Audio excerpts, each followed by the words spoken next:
皆様こんばんは。わずかな手勢で難攻不落の稲葉山城を奪った男がいます。竹中半兵衛。戦国を代表する軍師の一人です。その知略は織田信長をもうならせ、やがて羽柴秀吉の参謀として数々の戦を勝利に導きます。黒田官兵衛と並び、両兵衛二兵衛と称され、秀吉の天下取りに欠かせない存在となりました。しかしこの男は36歳という若さでこの世を去ります。秀吉が天下人となる姿を見届けることなく、病に侵されながらも戦場に立ち続け、最後は陣中で静かに息を引き取りました。もし彼がもう少し長く生きていたら、秀吉の天下はどう変わっていたでしょうか。本日は孤高の天才軍師竹中半兵衛の生涯をお聞きください。力と知が全てを支配する戦国乱世。腕っぷしの強さや槍の腕前こそが男としての価値を測る唯一の尺度でした。そんな時代に武勇ではなく底知れぬ知性と冷徹なまでの心理操作で天下の動きを左右した一人の男がいます。竹中半兵衛重治。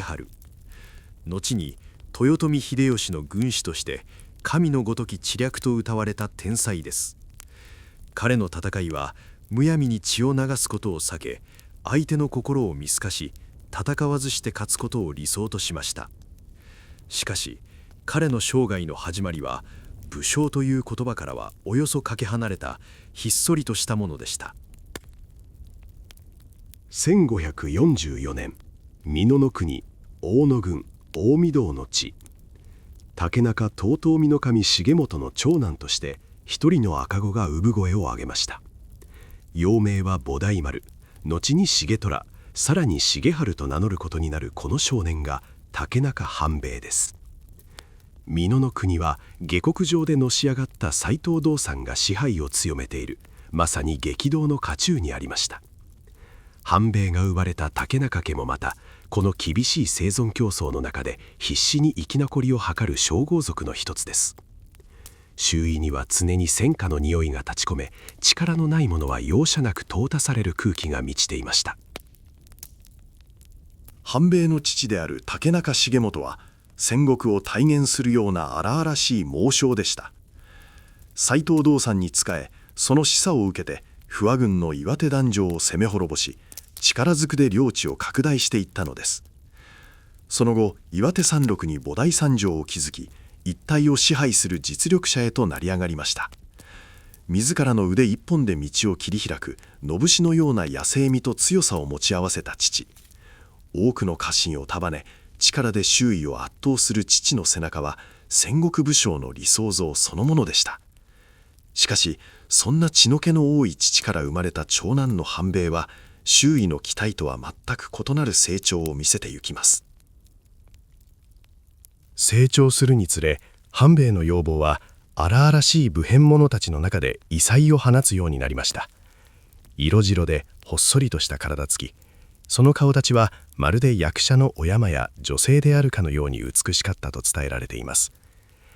当時の男たちはひげを蓄え、いかにも勇猛果敢な激しい気迫を前面に出すことが求められていました。ひげが薄く女性のような顔立ちの男はそれだけで軽蔑の対象となる時代です。半兵衛の優美な姿は力と暴力が支配するこの世界においてあまりにも場違いなものでした。外見だけでなく、半兵衛の性格もまた戦国武将らしからぬものでした。常に物静かで感情を荒らげることもなく、自ら進んで武芸を誇示することもしません。あんな優男に一族を率いていくことができるのか。家中には不安の声がさざ波のように広がり、いつかしか彼を嘲笑するあだ名が定着します。豆腐の半兵衛、昼あんどん。何を考えているのかわからないぼんやりとした重弱なうつけ者。それが美濃の国中における若き半兵衛の評価でした。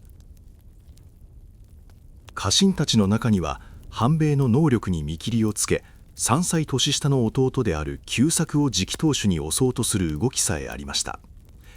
久作は兄とは対照的に生来身体が強健で武変一筋の若者へと育っていたからです。周囲から向けられる侮蔑の眼差しや心ない陰口。しかし半兵衛はそれに反発して怒りをあらわにすることも、無理に武力を誇示して見返すこともしませんでした。彼は他人の評価など全く意に介さないかのように、ただ静かに自分だけの世界に没頭し続けていたのです。半兵衛が日々没頭していたのは書物の世界でした。まだ13歳か14歳の頃から彼は部屋にこもり、孫子や呉子をはじめとする中国の兵法書を読みふけっていました。武術の稽古で汗を流す同年代の若者たちをよそに、彼は竹簡や和紙に記された古代の英知と対話していたのです。戦いを個人の武勇や腕力といった物理的な力のぶつかり合いとしてではなく、頭脳で捉えようとする試み。それは経験や勘に頼りがちだった当時の武将たちとは全く次元の異なるアプローチでした。古代の軍師たちが残した言葉を通して、半兵衛は深く人間心理の機微を学び取っていきました。人が何に恐れ、何に喜び、いかにして騙され、どう動くのか。盤上の駒を動かすように、敵味方の心を読み解き、大軍を少数で翻弄する戦略の美学。無能を装いながら、彼の頭脳の中では、やがて来るべき大きな戦いに向けたシミュレーションが幾度も繰り返されていました。情弱な肉体の奥底で、誰よりも冷徹で鋭利な知性が静かに、しかし確実に研ぎ澄まされていたのです。そんな半兵衛の得意な才能が初めて現実の危機に直面したのは、彼が13歳の時のことでした。1556年、美濃の国は斎藤道三とその子義達との骨肉の争いにより大きく揺れ動いていました。この時、父の重元は道三の味方として兵を率いて出陣し、居城である菩提三条は手薄になっていました。城に残されていたのは母と幼い弟の久作、そして元服前の半兵衛たちわずかなものだけです。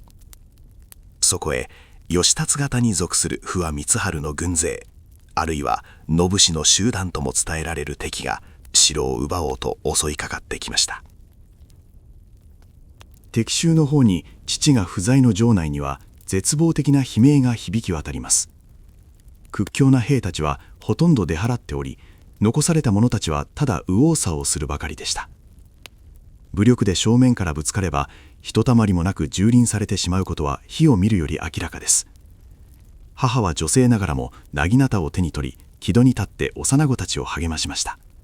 死を覚悟した悲壮な空気が城を包む中、半兵衛だけは普段と変わらぬ落ち着きを払っていました。彼は静かに立ち上がると、震える家臣たちを見回しました。一か八か試してみよう。半兵衛の瞳には兵法書で学んだ知識を実戦で試すことができるという奇妙な静けさが宿っていました。彼は家臣たちに命じ、城塞の周囲に生い茂っていた竹を大量に切り出させました。そしてそれらを城のあちこちに積み上げさせたのです。誰もが半兵衛の意図が分からず戸惑いながらも、その不思議な威厳に押されて作業を進めました。敵の足音が城門に迫り、いよいよ攻め込まれようとしたその瞬間、半兵衛は積み上げた生竹の山に一斉に火を放ちました。乾燥しきっていない生竹は炎に包まれると内部の空気が膨張し、やがて限界に達します。静寂の夜空を切り裂きて空気を震わせるような凄まじい爆音が次から次へと連続して鳴り響きました。それは当時の最新兵器であった鉄砲の連射音に驚くほどよく似ていました。場外で攻め入る気をうかがっていた敵兵たちはこの予期せぬ轟音に度肝を抜かれました。もぬけの殻だと思っていた城から聞いたこともない規模の銃声が鳴り響いたのです。恐怖と混乱が瞬く間に敵の陣形を崩していきました。半兵衛は敵がひるんだその絶妙な隙を見逃さず、わずかな味方に矢を射かけさせました。見えない鉄砲隊の恐怖と正確に飛んでくる矢。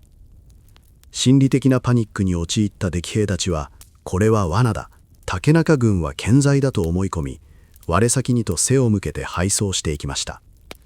一人の兵も失うことなく、わずかな竹と炎だけで大軍を追い払ってしまったのです。城内の者たちは目の前で起きた奇跡に言葉を失い、ただ若き主君の背中を見つめていました。力でねじ伏せるのではなく、敵の心を操り、恐怖を植え付けることで勝利をもたらす。帰陣した父重元はこの顛末を聞き、驚きとともに半兵衛の顔をまじまじと見つめ直したと伝えられています。ヒルアンドンと侮られていた少年の奥底に潜む底知れぬ器量。力だけが支配するこの乱世において、貨幣で大軍も退ける知略という新たな武器の恐ろしさを周囲の者たちは初めて思い知ったのです。女性のように美しい顔立ちの裏で中国の古典兵法を自在に操る若き天才。美濃の麒麟児竹中半兵衛の伝説は、この炎と爆音の中から静かに幕を開けたのでした。1561年、美濃の国に激震が走ります。尾張の織田信長さえも恐れた猛将、国主の斎藤義達が35歳の若さで急死したのです。後を継いだのはわずか14歳の斎藤達興でした。偉大な祖父道三、強将であった父義達が築き上げた美濃の土台は、この若き当主の誕生によって大きく揺らぎ始めます。戦国大名としての器量を求められる過酷な時代にあって、達興には国を背負う重圧を跳ねのけるだけの力が欠けていました。達興は政務や軍事を顧みず、ひたすらに酒と女に溺れる日々を送るようになります。名君の跡継ぎが陥りがちな典型的な暗愚の道でした。主君が政務を怠れば、当然ながら国は乱れ、家臣たちの心も離れていきます。尾張からは織田信長が美濃の平丼を狙って侵攻を繰り返し、国境は常に緊張状態にありました。しかしそんな危機的状況にあっても、稲葉山城の奥深くでは連日のように遊興の宴が繰り広げられていたのです。達興が政治を任せていたのは、自分に鮎追従する一部の長身たちでした。その筆頭が宿老の斎藤秀の守です。彼らは主君の耳に心地よい言葉だけを吹き込み、自分たちの権力を欲しいなまにしました。一方で美濃を支えてきた安藤盛成や稲葉義道といった西美の三人衆と呼ばれる実力者たちは、次第に政務の中枢から遠ざけられていきます。中原は疎まれ、還元だけが重要される腐敗した体制が稲葉山城を覆い尽くしていました。竹中半兵衛もまた、この腐敗した主家の下で冷遇される一人でした。すでに何度かの合戦で奇策を用いて織田軍を退けるなど、確かな軍功を立てていたにもかかわらずです。達興や長身たちの目には、半兵衛の才能は映っていませんでした。それどころか、戦国武将らしからぬ色白で物静かな半兵衛の存在は、彼らにとって格好の嘲笑の的でしかなかったのです。半兵衛に対する家中の空気は次第に悪意に満ちたものへと変わっていきました。豆腐の半兵衛、ヒルアンドン。主君である達興自らが半兵衛をバカにする態度を見せたことで、近所たちも公然と彼を侮蔑するようになりました。定期的に城へ登る半兵衛に対し、彼らはわざと嫌がらせをしたり、心ない陰口を叩いたりして面白がりました。軍学書を読みふけり、武変をひけらかさない半兵衛の態度は、そやな武変者たちには臆病者の証としか思えなかったのです。しかし半兵衛はそんな屈辱に対しても顔色一つ変えず、ただ黙々と己の務めを果たしていました。事態が決定的な破局を迎えたのは1564年の正月頃のことでした。ある日、半兵衛が稲葉山城への途上を終え、城門を出ようとした時のことでした。門の櫓の上に陣取っていた辰興の家臣たちが、下を歩く半兵衛を見下ろして卑劣な笑いを浮かべていました。おい、豆腐の半兵衛殿が帰っていくぞ。一つからかってやろうではないか。そして次の瞬間、信じられない暴挙が行われます。一人の若侍が櫓の上から裾をまくり、真下を通りかかった半兵衛に向けて、こともあろうに小便を浴びせかけたのです。周囲にどっと下品な嘲笑が響き渡りました。武士にとってこれ以上の侮辱はありません。その場にいた半兵衛の家臣たちは激怒し、刀に手をかけようとしました。しかし半兵衛は全身を貫くような怒りを表情の奥底に完璧に封じ込め、彼らを静かに制止したのです。何事もなかったかのように汚れを拭い、半兵衛は無言のまま菩提山城へと帰っていきました。この屈辱的な事件と時を同じくして、半兵衛の決断を後押しするもう一つの重大な出来事が起きていました。半兵衛の舅であり、美濃の重鎮である安藤森成への不当な処遇です。安藤は主職に溺れる辰興の不行跡を見かねて、正月の祝宴の席で厳しい諫言を行いました。国を思う忠義からの言葉でしたが、それが辰興と長身たちの逆鱗に触れたのです。斎藤秀神は安藤の言葉を主君に対する不届き千万な振る舞いと断じました。安愚な辰興もそれに同調し、長年美濃を支えてきた宿老に対して居城での蟄居謹慎を命じるという暴挙に出たのです。忠臣の口を封じ、国を私物化する側近たち。この仕打ちに西美濃の武将たちの間には深い失望と怒りが広がりました。そしてその怒りが最も冷徹な形で結実したのが竹中半兵衛の頭脳の中でした。さらば小野が武変のほどを見せてかれよう。もはやこの主官には未来はない。いや、ただ見限るだけでは済まされない。主君の目を覚まさせ、腐りきった側近たちを排除しなければ、美濃の国そのものが滅びてしまう。日頃の武別に対する復讐心と武士としての義憤が半兵衛の中で恐るべき作戦へと昇華していきます。彼は静かに立ち上がり、謹慎中である舅の安藤森成の居城、北方城へと向かいました。北方城の奥座敷で半兵衛は舅の安藤と対座しました。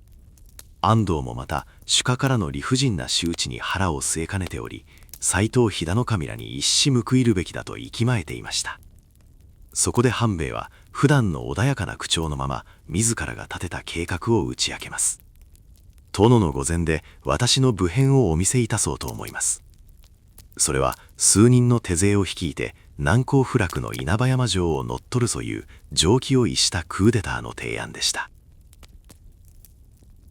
稲葉山城の乗っ取りだと、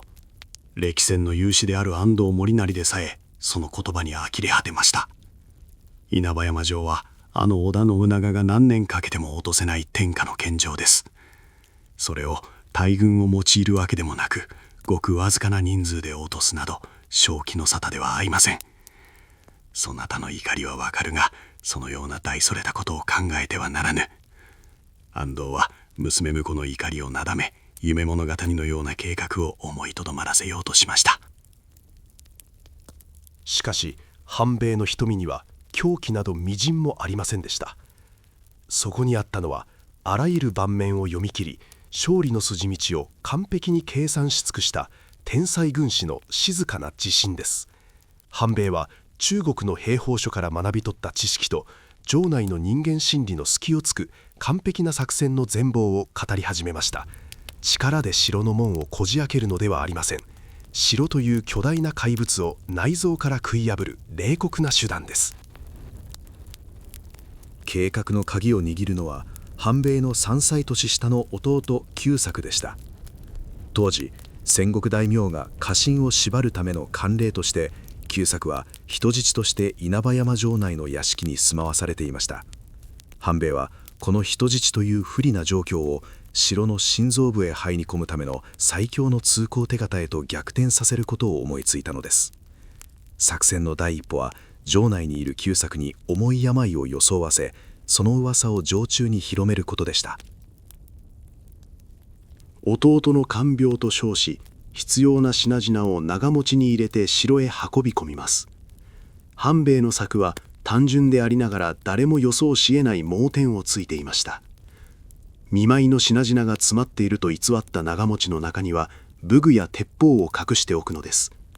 そして日頃からヒルアンドンと侮られている半兵衛であれば、城の番兵たちも油断して荷改めを怠るはずだという自らへの低い評価すらも計算に組み込んでいました。美濃の麒麟児がついにその牙を向こうとしていました。牙を向ける相手は他でもない自らの主君の居城です。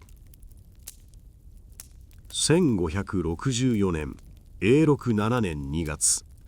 底冷えのする風が吹く美濃において、竹中半兵衛の恐るべき作戦が静かに始動しました。標的は主君である斎藤達興が座す難攻不落の要塞稲葉山城。しかし半兵衛は軍勢を率いて外から城を囲むような愚行は選びません。作戦の起点となったのは、人質として城内に住まわされていた3歳年下の弟久作です。ある日、久作は突然激しい腹痛を訴えて床に伏しました。竹中の弟がひどい重病にかかったらしい。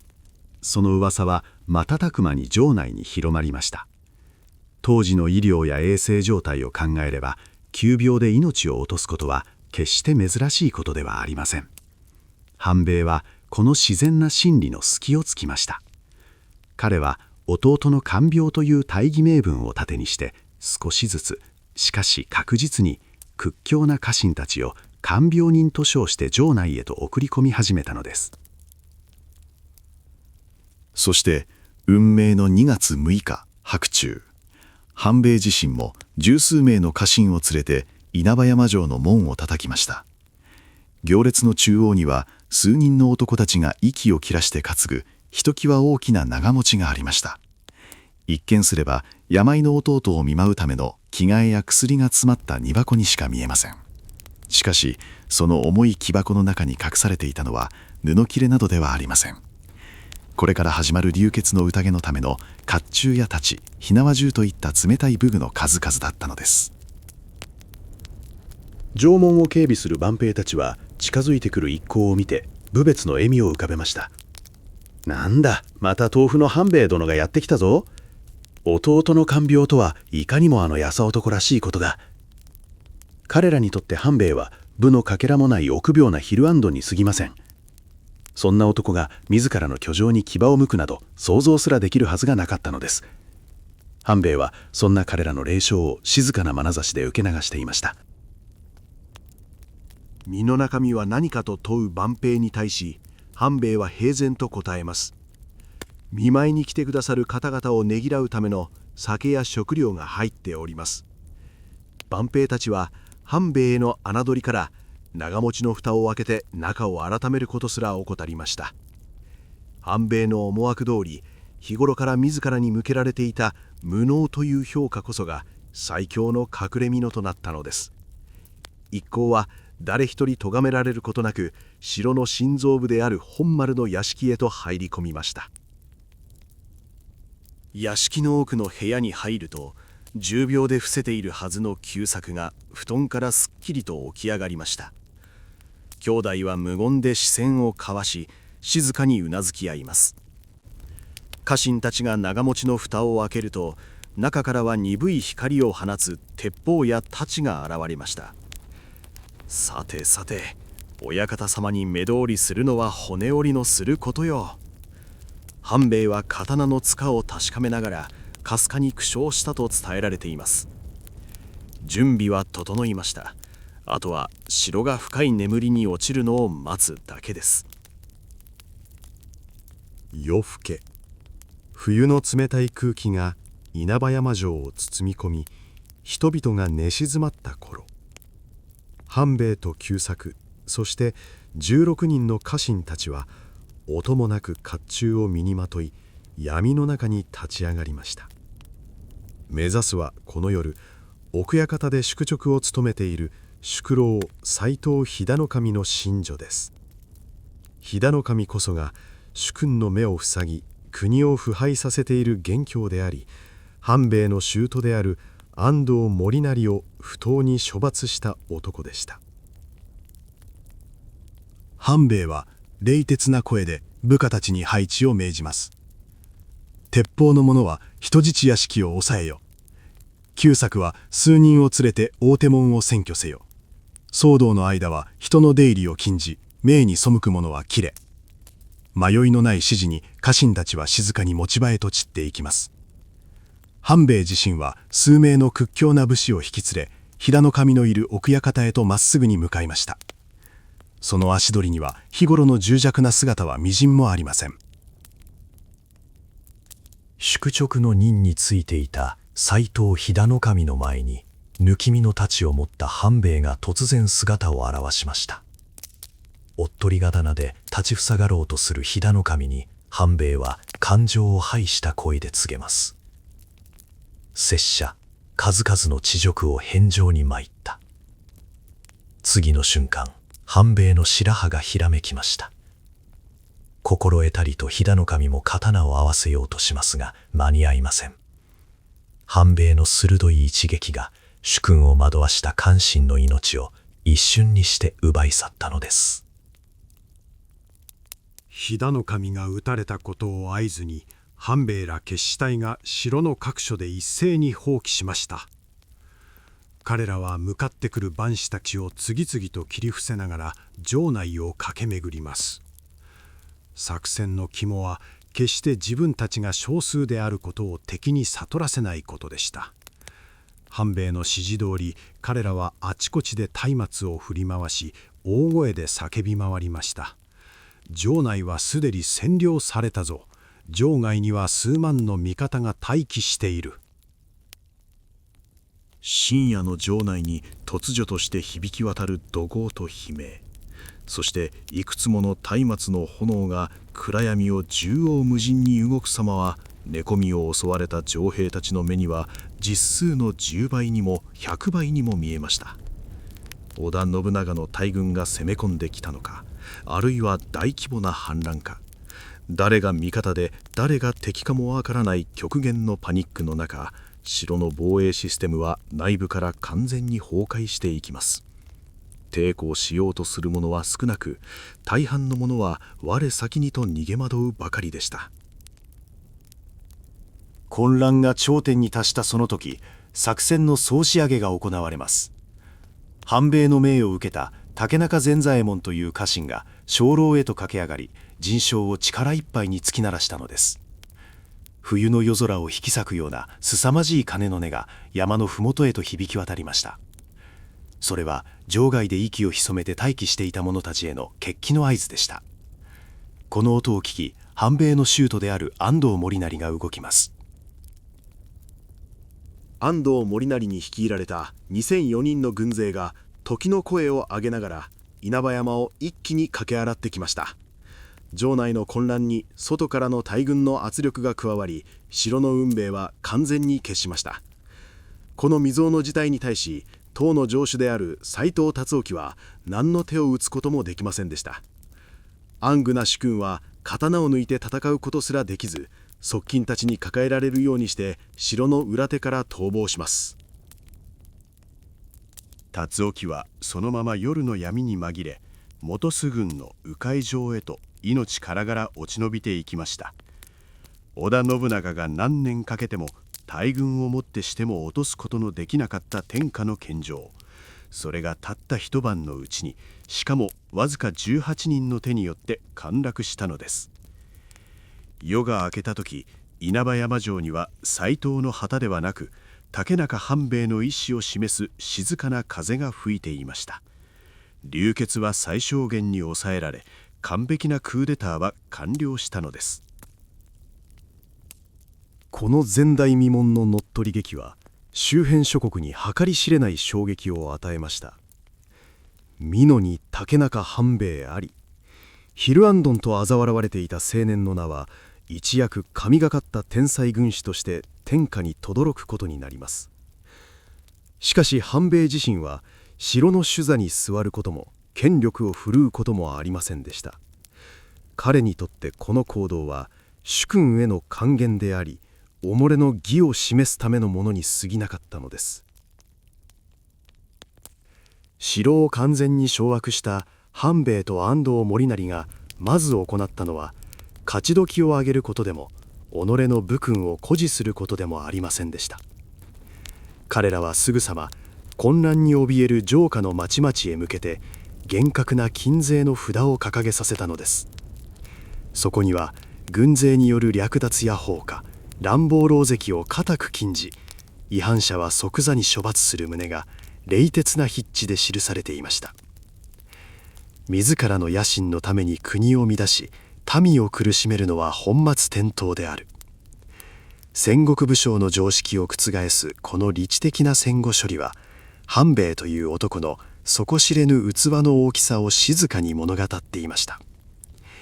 彼には美濃一国を我が物にしようという俗物的な欲望など最初からみじんもなかったのです。この混乱を最も喜んだのは尾張の織田信長でした。美濃を手に入れる絶好の好機と見た信長はすぐに使者を稲葉山城へと送ります。その使者として赴いたのは、後に半兵衛の生涯を大きく変えることになる男、木下藤吉郎、すなわち秀吉でした。その城を織田家に譲り渡すならば美濃半国を与えよう。信長からの破格の恩賞の提案を秀吉は熱っぽく語ります。一介の怒号に過ぎないものが一夜にして美濃半国、すなわち20万石もの大名へと成り上がる。それは血で血を洗う戦国武将であれば喉から手が出るほど欲しがる夢のような誘いでした。しかし破格の恩賞を提示されても半兵衛の涼やかな表情はピクリとも動きませんでした。私が城を奪ったのは終わりに渡すためでも自らの利のためでもござらぬ。半兵衛は魔王と恐れられる信長の申し出を一片の未練もなく真っ向から拒絶したのです。ここで城を売り渡せば己の野心のために主家を滅ぼした逆臣として末代まで汚名を残すことになりまする。諫言は忠義のうち謀反ではござらね。信長の誘いをも一蹴した半兵衛はその言葉通りおよそ半年後、自ら稲葉山城を放棄します。主君を驚かせた罪は浅からずとして追放していた斎藤達興にあっさりと城を返還してしまったのです。家督も領地も弟の久作や家臣に預け、自らはすべての未練を断ち切るように美濃を去りました。周囲の者たちはそのあまりにも無欲な行動に言葉を失いました。半兵衛が向かったのは隣国近江の地でした。戦乱と権力闘争が渦巻く表舞台から姿を消し、静かな山間で再び兵法書と向き合う院生生活に入ったのです。天下の献上を遊びのように奪い、そして惜しげもなく手放した孤高の天才。しかし時代がこの得意な才能をいつまでも眠らせておくはずがありませんでした。やがて彼のもとにあの男が再び姿を現すことになるのです。稲葉山城をあっさりと主君に返還した竹中半兵衛は再び歴史の表舞台から姿を消しました。彼がどこへ向かったのかについては諸説あります。後世に書かれた絵本「太閤記」などの物語では、美濃の栗原山に隠棲したと語り継がれてきました。しかし武功屋話などによれば、彼は美濃と近江の国境に近い長汀県へと向かったとされています。そこは近江の戦国大名である浅井家の家臣樋口三郎左衛門が守る城でした。半兵衛は州都の安藤森成ら西美濃の武将たちが織田信長になびく中、一人だけ歩みを止めていました。家督を3歳年下の弟である久作に譲り、自らは一頭を捨て、風月を友とする隠棲生活に入ったのです。浮雲に抑止なく、功名を望む者にあらず。後に彼が手紙に記した言葉通り、権力闘争とは無縁の静かな日々でした。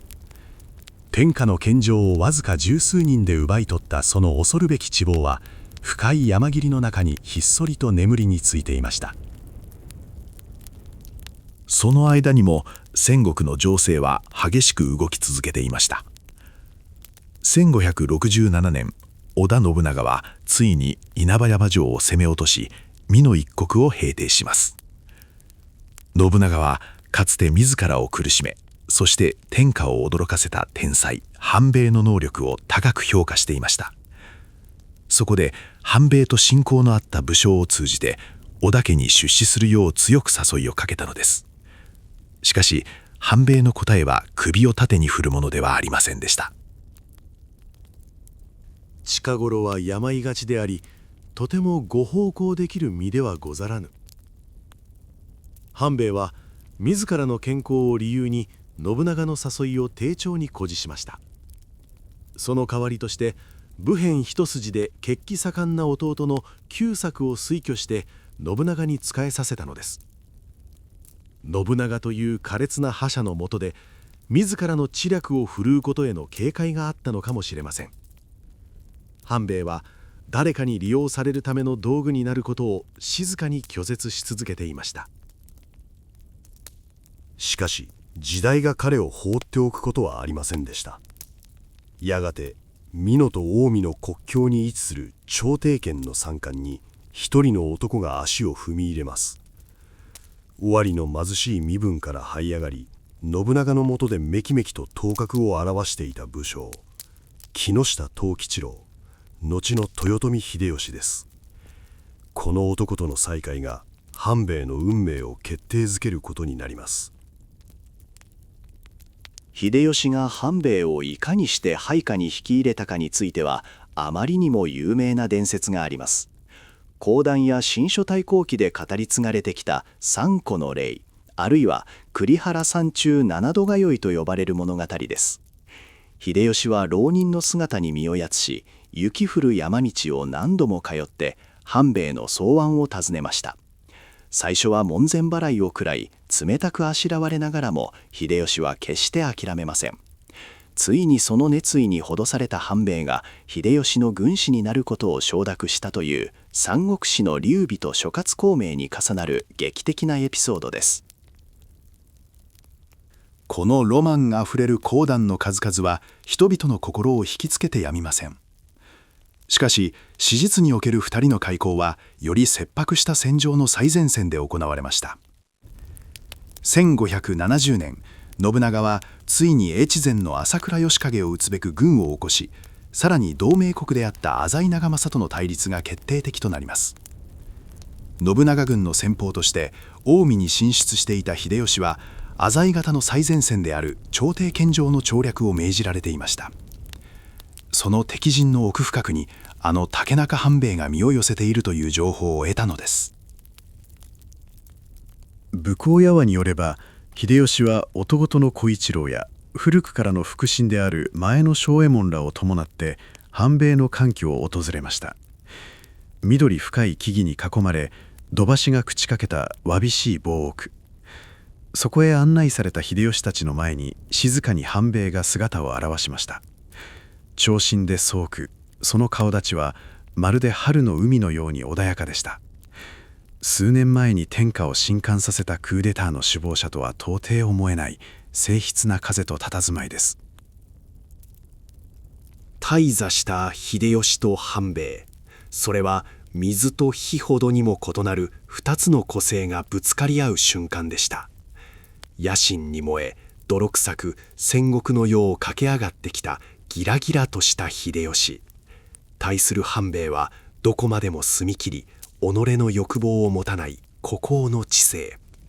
秀吉は目の前の静かな男からいかにして「はい」という言葉を引き出すか必死に思案を巡らせたことでしょう。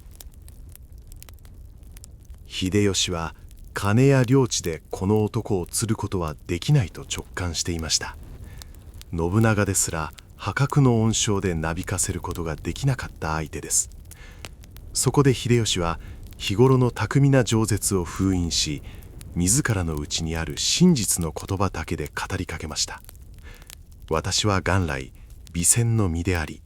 好んで戦を好む獣者ではありません。秀吉の声には飾り気のない真実の響きがありました。栄が風紀を望んでいたずらに人を殺めたいわけでもござらぬ。秀吉は戦国乱世の悲惨さを静かにしかし熱っぽく語り続けます。諸国の武将たちがわずかな土地をめぐって血を流し、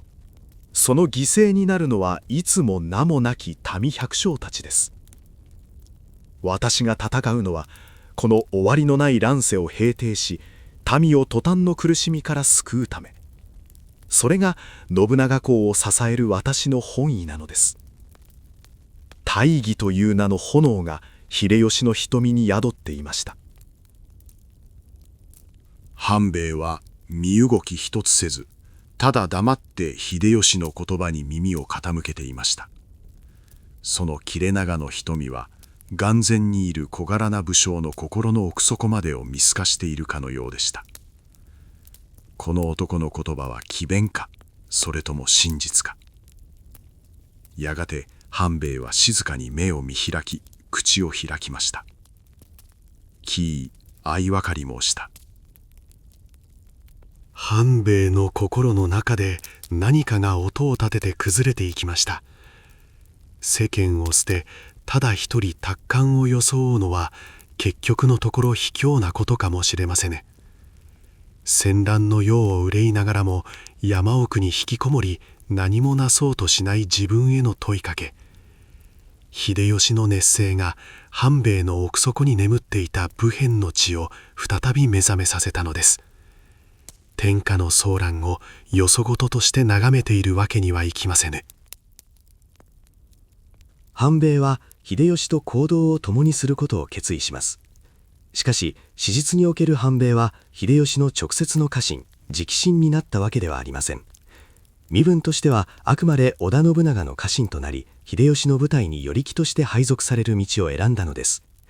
主従という絶対的な上下関係ではなく、独立した武将として秀吉の軍事行動を補佐する立場。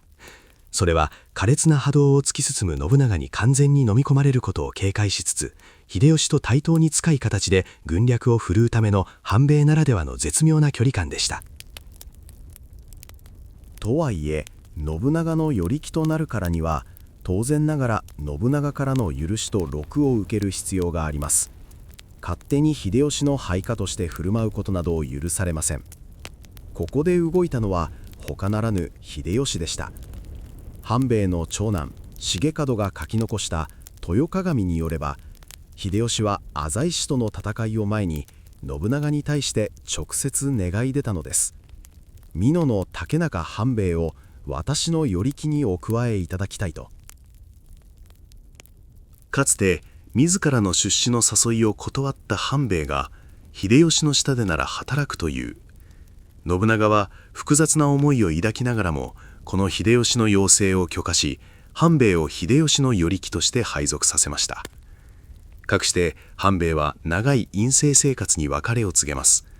粗末な不意を脱ぎ捨て、再び武具を身にまとい、朝廷権の防奥を出て秀吉の陣へと向かう彼の足取りにはもはや迷いはありませんでした。秀吉、そして弟の小一郎らはまるで暗闇に光る月を見つけたかのような喜びの中で彼を迎え入れたと伝えられています。キャツは油断ならぬ男だ。国を与えず部下を与えず、その最地を枯らせ。信長がそう警戒したという逸話も残るほど、反米の地望は畏怖の対象でした。しかし秀吉はその地望に一切の嫉妬を抱かず、自らの最高の武器として自在に使いこなしていくのです。後世の講談で信長には使えないが秀吉の軍師になったとドラマチックに語り継がれるこの出会いは、実際には頼木という立場を最大限に生かし、妙利を求めず秀吉の知恵袋となることを選んだ天才軍師の静かなる決断だったのです。秀吉の陣営において反米の存在は異彩を放っていました。荒くれ者の多い野戦の兵たちの中で、彼はまるで静かな湖水のように落ち着き払っていました。口数は少なく、自らの才能をひけらかすこともありません。しかし彼ら一度口を開けば、その言葉は必ず的を射ており、誰もが納得せざるを得ませんでした。秀吉は何か断り音に反米に意見を求め、その献策を素直に受け入れました。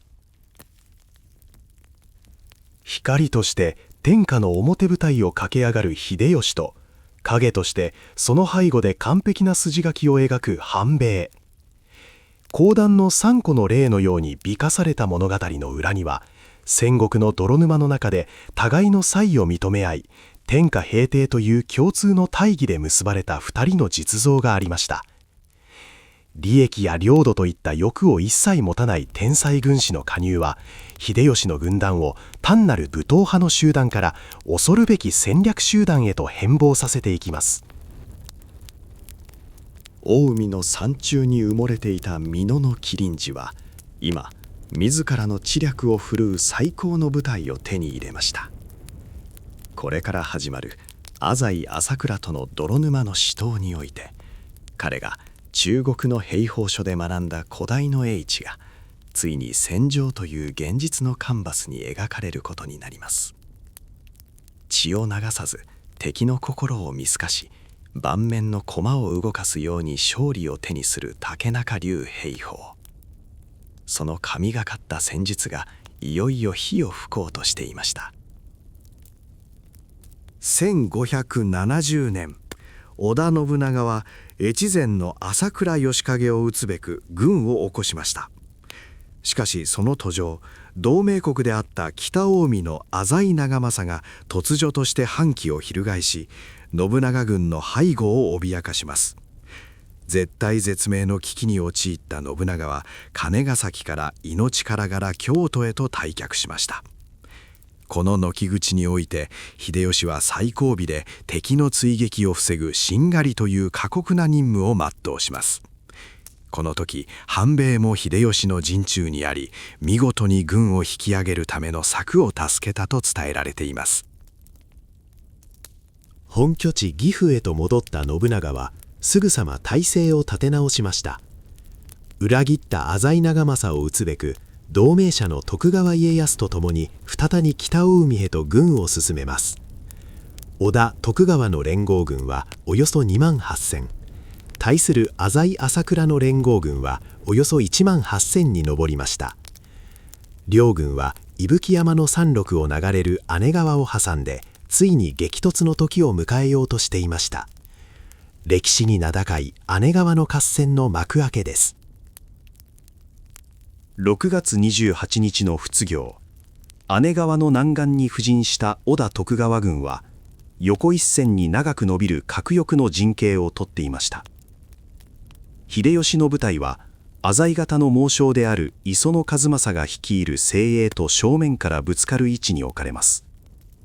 大軍同士が広い河原で正面から激突する野戦は、秀吉にとっても初めての経験でした。開戦を前に、秀吉は自らの陣所へ書将を集め、軍議を開きました。蜂塚正勝や前野長康といった歴戦の勇士たちも、この未曾有の大戦を前に緊張の色を隠せません。敵陣めがけて突入する以外に策はないと息巻く彼らを前に、秀吉は傍らに静かに控えていた竹中半兵衛に目を向けました。このような野戦に臨み、いかなる方策を取るべきか。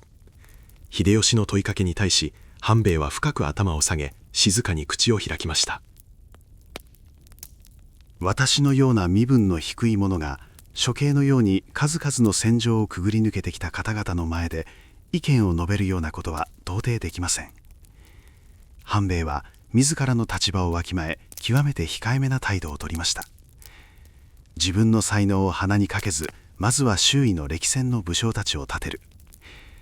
それは血気盛んな荒くれ者たちの中で無用な反発を避けるための半兵衛ならではの細やかな配慮でした。しかしその謙虚すぎる態度に蜂須賀正勝と前の長安が声を上げました。半兵衛殿、我らに気兼ねなど無用だ。我らも秀吉殿に従ってようやく生き延びてきたに過ぎない。このままでは大軍同士の乱戦となり右往左往するばかり。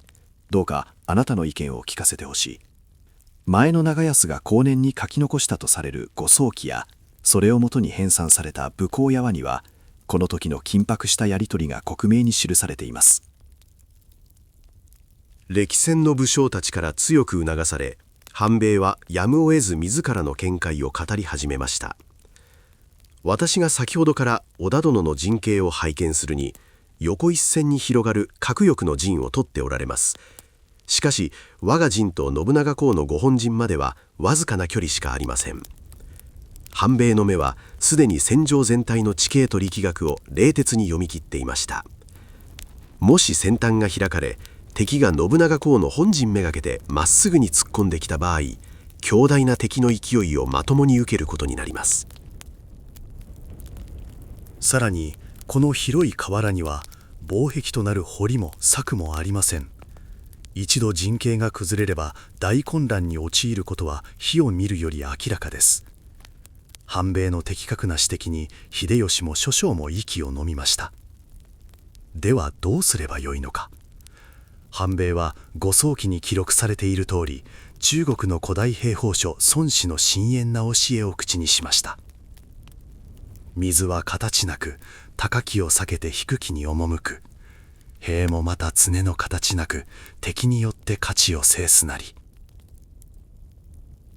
水というものは器の形に従って丸くも四角くもなり、決まった形を持ちません。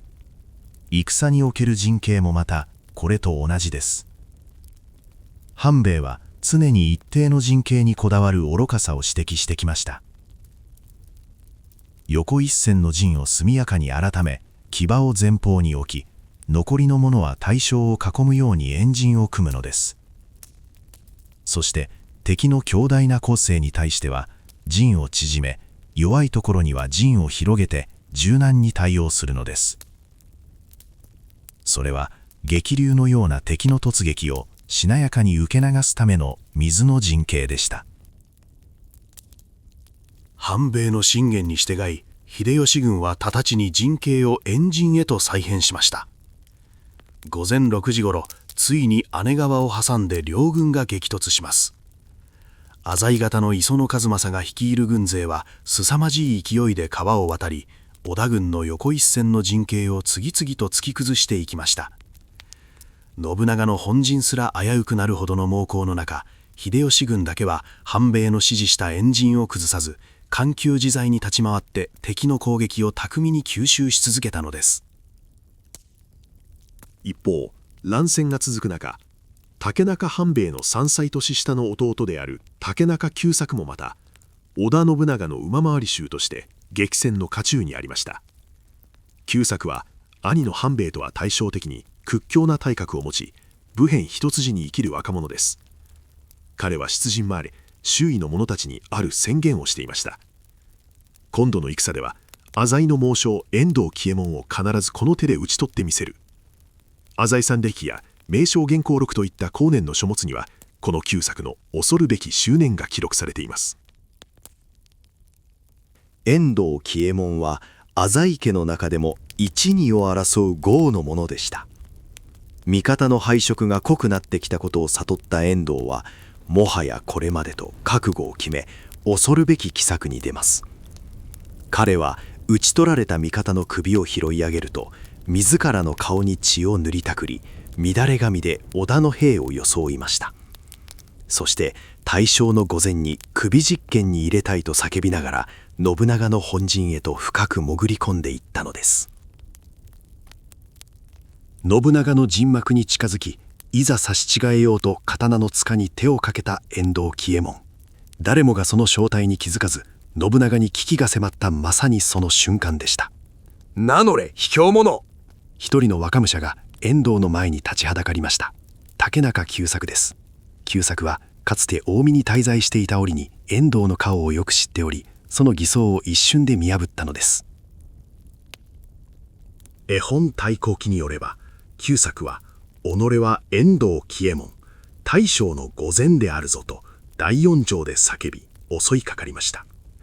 見表されたか無念と遠藤も刀を抜き合わせ、二人は激しい組み合いとなります。遠藤は歴戦の猛将でしたが、朝からの激戦ですでに疲労困憊していました。若く血気盛んな久作は激しい死闘の末に遠藤を組み伏せ、ついにその首を討ち取ることに成功したのです。半兵衛の冷徹な知略によって秀吉軍は崩壊を免れ、徳川軍の前線も相まって姉川の合戦は織田徳川連合軍の勝利に終わりました。そして弟久作の武勇は敵の猛将から信長の命を救うという劇的な形で証明されました。力でねじ伏せるだけが戦ではない。知略によって味方を守り、敵の心を読み切る半兵衛の兵法は、この姉川の地で初めてその真価を天下に知らしめたのです。しかし、浅井朝倉との泥沼の死闘はまだ終わってはいませんでした。1570年の姉川の合戦で、浅井朝倉軍に大勝したものの、敵を完全に滅ぼすには至りませんでした。織田信長は、敵の本拠である小谷城の鼻先にある横山城を奪い、ここに木下藤吉郎秀吉を配置します。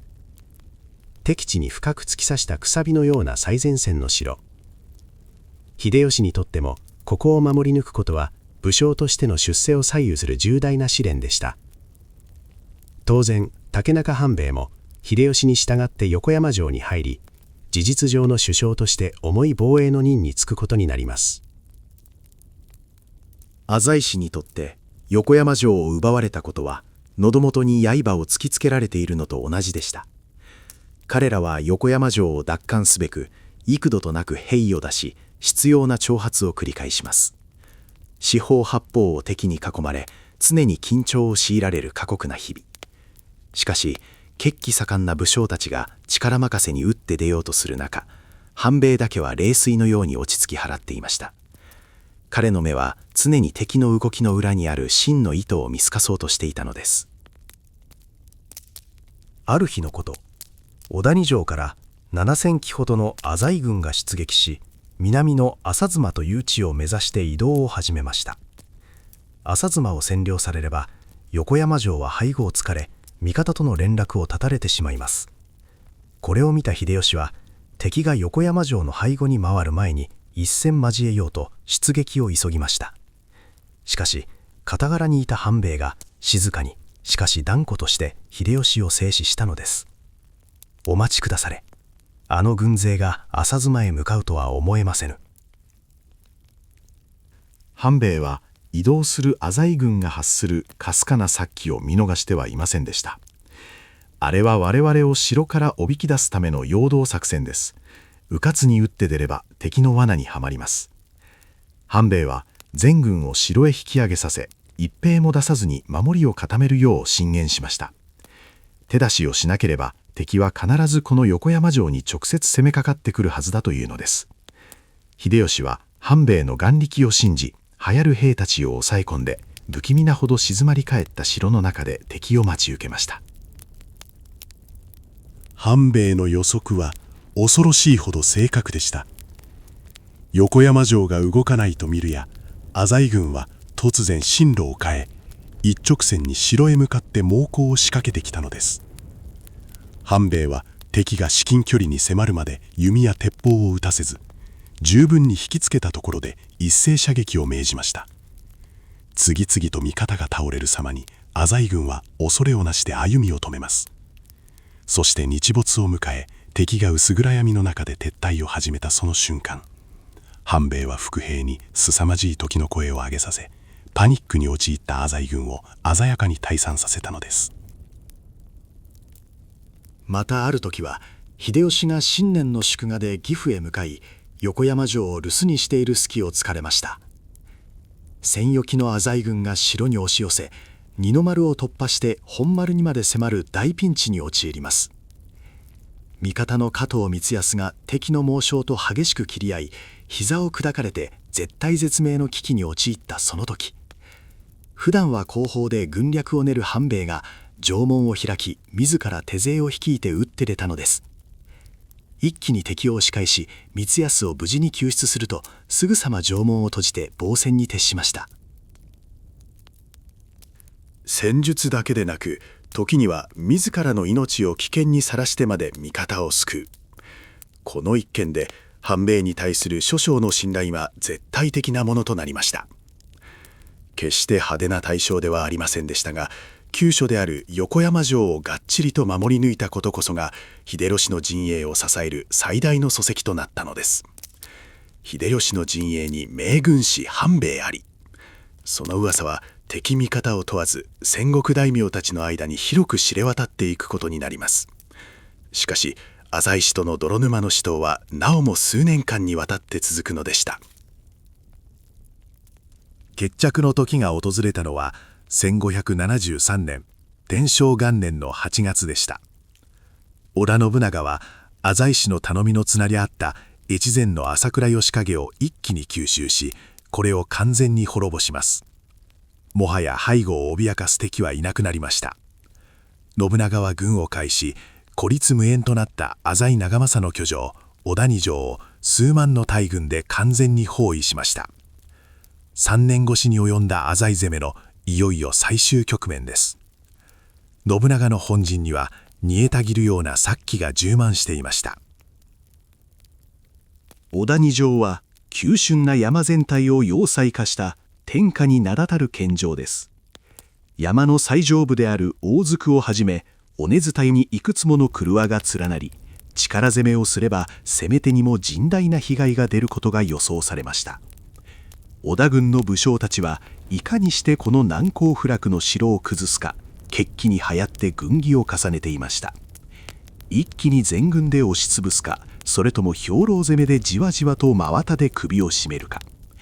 しかし秀吉の陣営だけは別の重い課題を抱えて頭を抱えていたのです。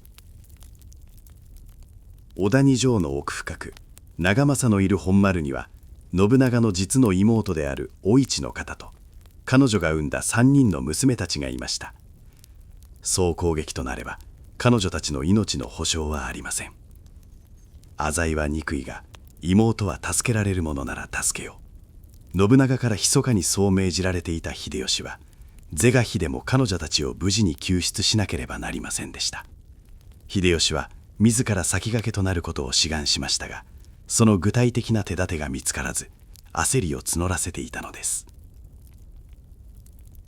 力攻めにしてしまえば、混乱の中で5枚気味の命はどうなるかわからぬ。もし長政が絶望し、妻と娘を道連れにして火を放てば、すべては手遅れになります。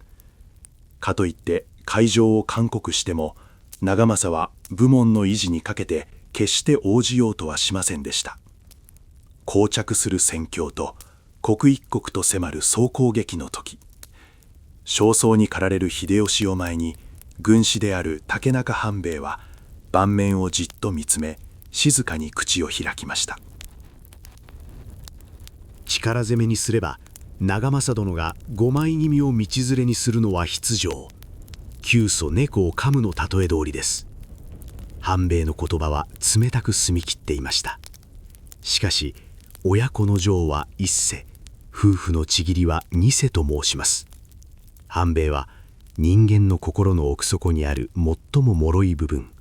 情愛という目に見えない糸を戦略の要として引きずり出したのです。標的は物理的な城の門ではありません。浅井家の心を分断すること、それこそが一滴の血も流さずに女子供を救う唯一の道でした。半兵衛が指さしたのは小谷城の絵図面のちょうど真ん中でした。そこには京極丸と呼ばれる廓があります。この京極丸を挟んで、上方の本丸には当主の長政が、下方の小丸には長政の父である隠居の久政がそれぞれ兵を率いて籠城していました。まずこの京極丸を落とすのです。半兵衛の検索は敵の心臓部を真っ二つに引き裂くという恐るべき心理作戦でした。久政殿の小丸と長政殿の本丸、この2つの連絡を完全に遮断するのです。半兵衛は静かにその効果を説明しました。父と分断されれば長政はもう父への義理や遠慮を気にする必要がなくなります。さらに父が討たれたと知れば自らの命運も完全に尽きたと悟るでしょう。長政殿がもはやこれまでと真に覚悟を決めたなら、女子供までメイドの道連れにしようなどという未練は捨てるはずです。それは武士の美学と絶望を計算し尽くした残酷なまでの人間理解でした。秀吉はこの半兵衛の策に深くうなずき、直ちに実行に移すことを決断しました。しかし急峻な山腹にある京極丸へ夜闇に乗じて大軍を忍び込ませるのは至難の業です。ここで半兵衛はもう一つの周到な手回しを行っていました。事前に配下の者を山中へ密かに潜入させ、敵が仕掛けていた無数の鳴子や罠をことごとく取り外させておいたのです。さらに地形を調べ尽くし、最も敵の意表をつく攻め口まで完璧に見極めていました。8月27日の夜半、月明かりのない暗闇の中、秀吉軍の精鋭たちは音を立てることなく小谷山の急斜面をよじ登っていきました。半兵衛の事前工作のおかげで、彼らは敵の警戒網をすり抜け、幻のように京極丸の直下へと迫ります。そして合図とともに一斉に突入。全く不意をつかれた京極丸の守備兵は満足な抵抗もできないまま制圧されました。銃声を聞いて信長の本隊も動き出し、小谷山の夜空を無数の松明が赤く染め上げます。京極丸が落ちたことで半兵衛の狙い通り小谷城は完全に分断されました。下方の小丸にこもっていた父久政は本丸からの援軍も断たれ孤立無援となります。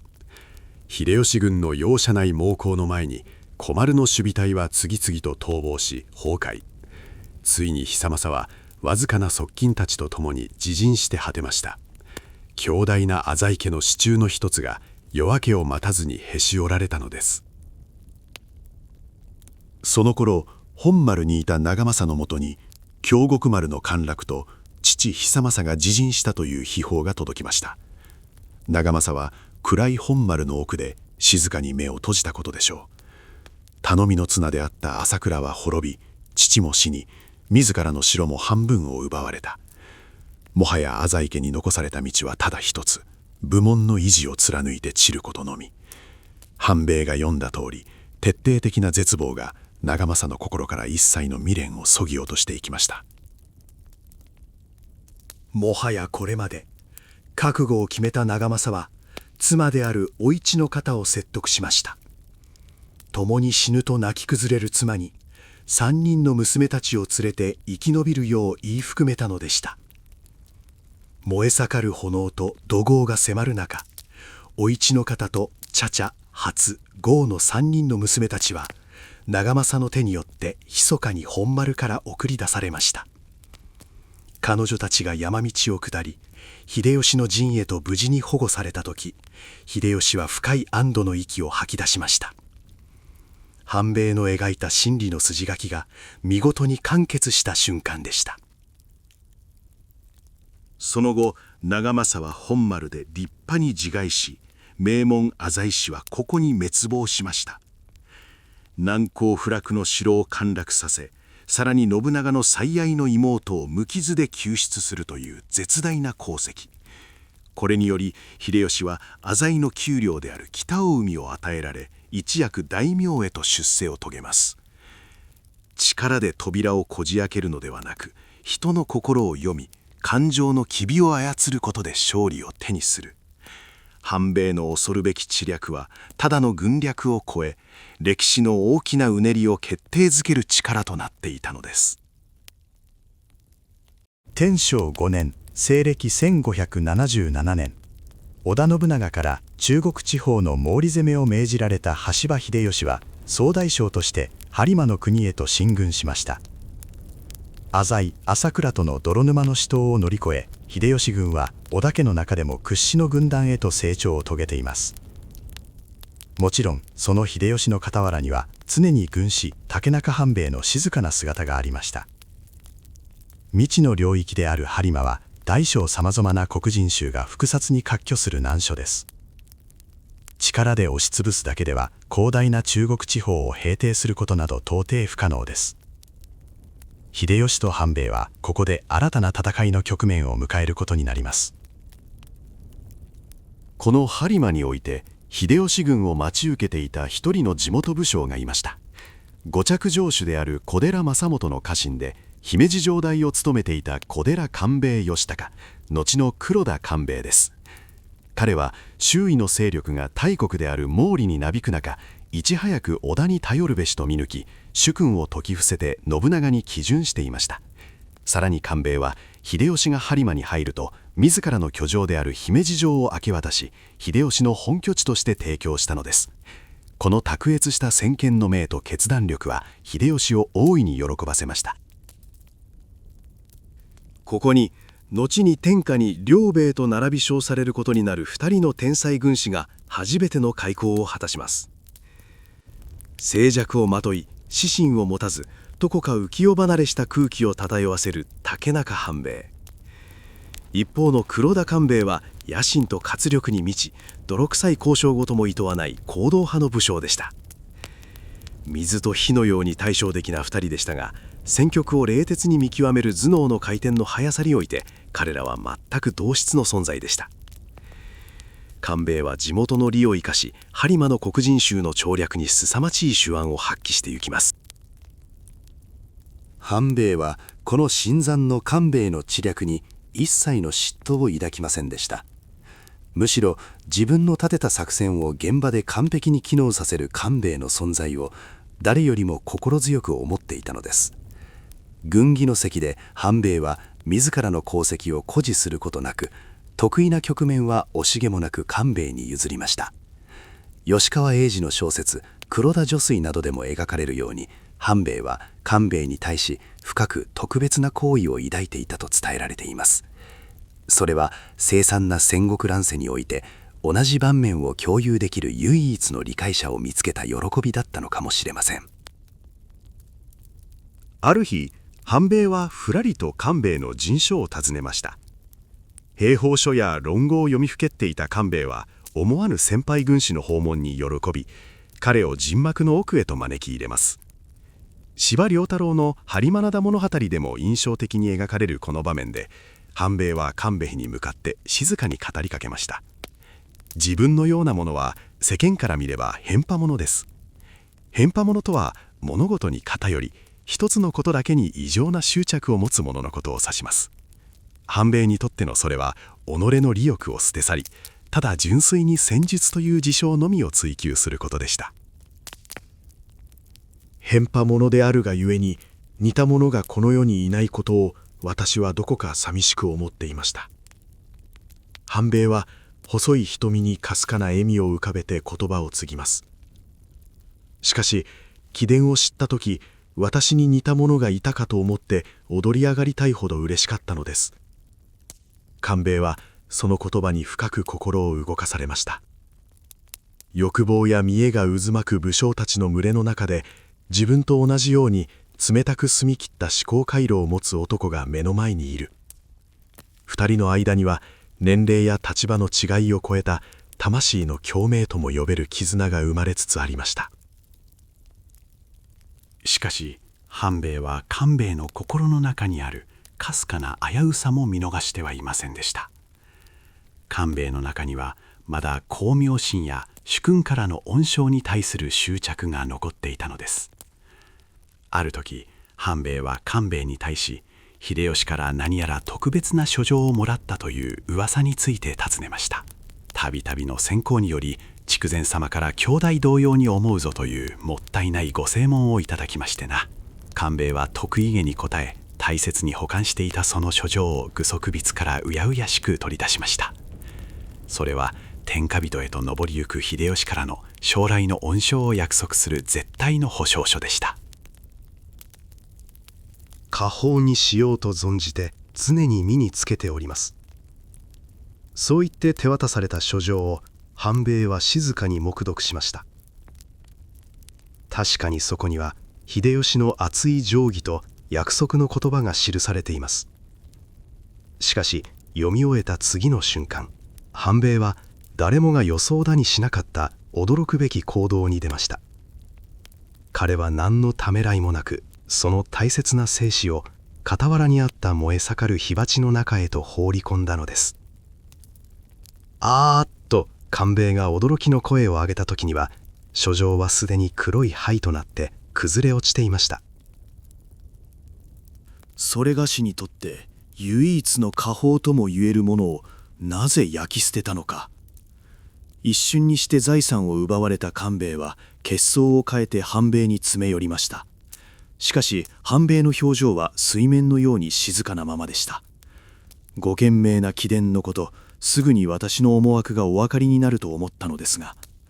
半兵衛は少し居住まいを正し、怒れる友に向かってゆっくりと諭し始めました。このような約束の紙切れをご正大事に持っていれば、いずれ必ず心に不満が生じます。これほどの功績を立てたのに、殿の恩賞は約束と違うのではないか。そうした不満はやがて主君への疑念に変わります。半兵衛の言葉は人間の心の脆さを完全に計算し尽くした冷徹な真理でした。その疑念こそがいずれ貴殿自身を滅ぼす禍根となるのです。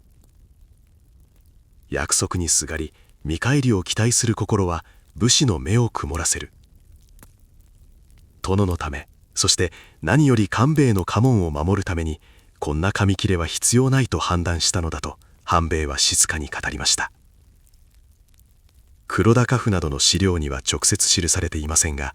黒田家に秀吉の生死が伝わっていない事実を物語る有名な逸話です。半兵衛の真意を悟った瞬間、官兵衛の怒りは波が引くように消え去りました。ああ、まさに。官兵衛は膝を打ち、自らの浅はかさの恥で思わず感涙を流したと伝えられています。見返りを求めない純粋な方向こそが、苛烈な権力者の下で生き残る唯一の道である。軍略だけでなく、戦国という乱世を生き抜くための書生の哲学を半兵衛は身をもって教えたのです。この日を境に、官兵衛は半兵衛を単なる同僚としてではなく、人生の師として深く敬愛するようになります。秀吉陣営における光が秀吉であるならば、半兵衛と官兵衛はそれを背後で操る完璧な影でした。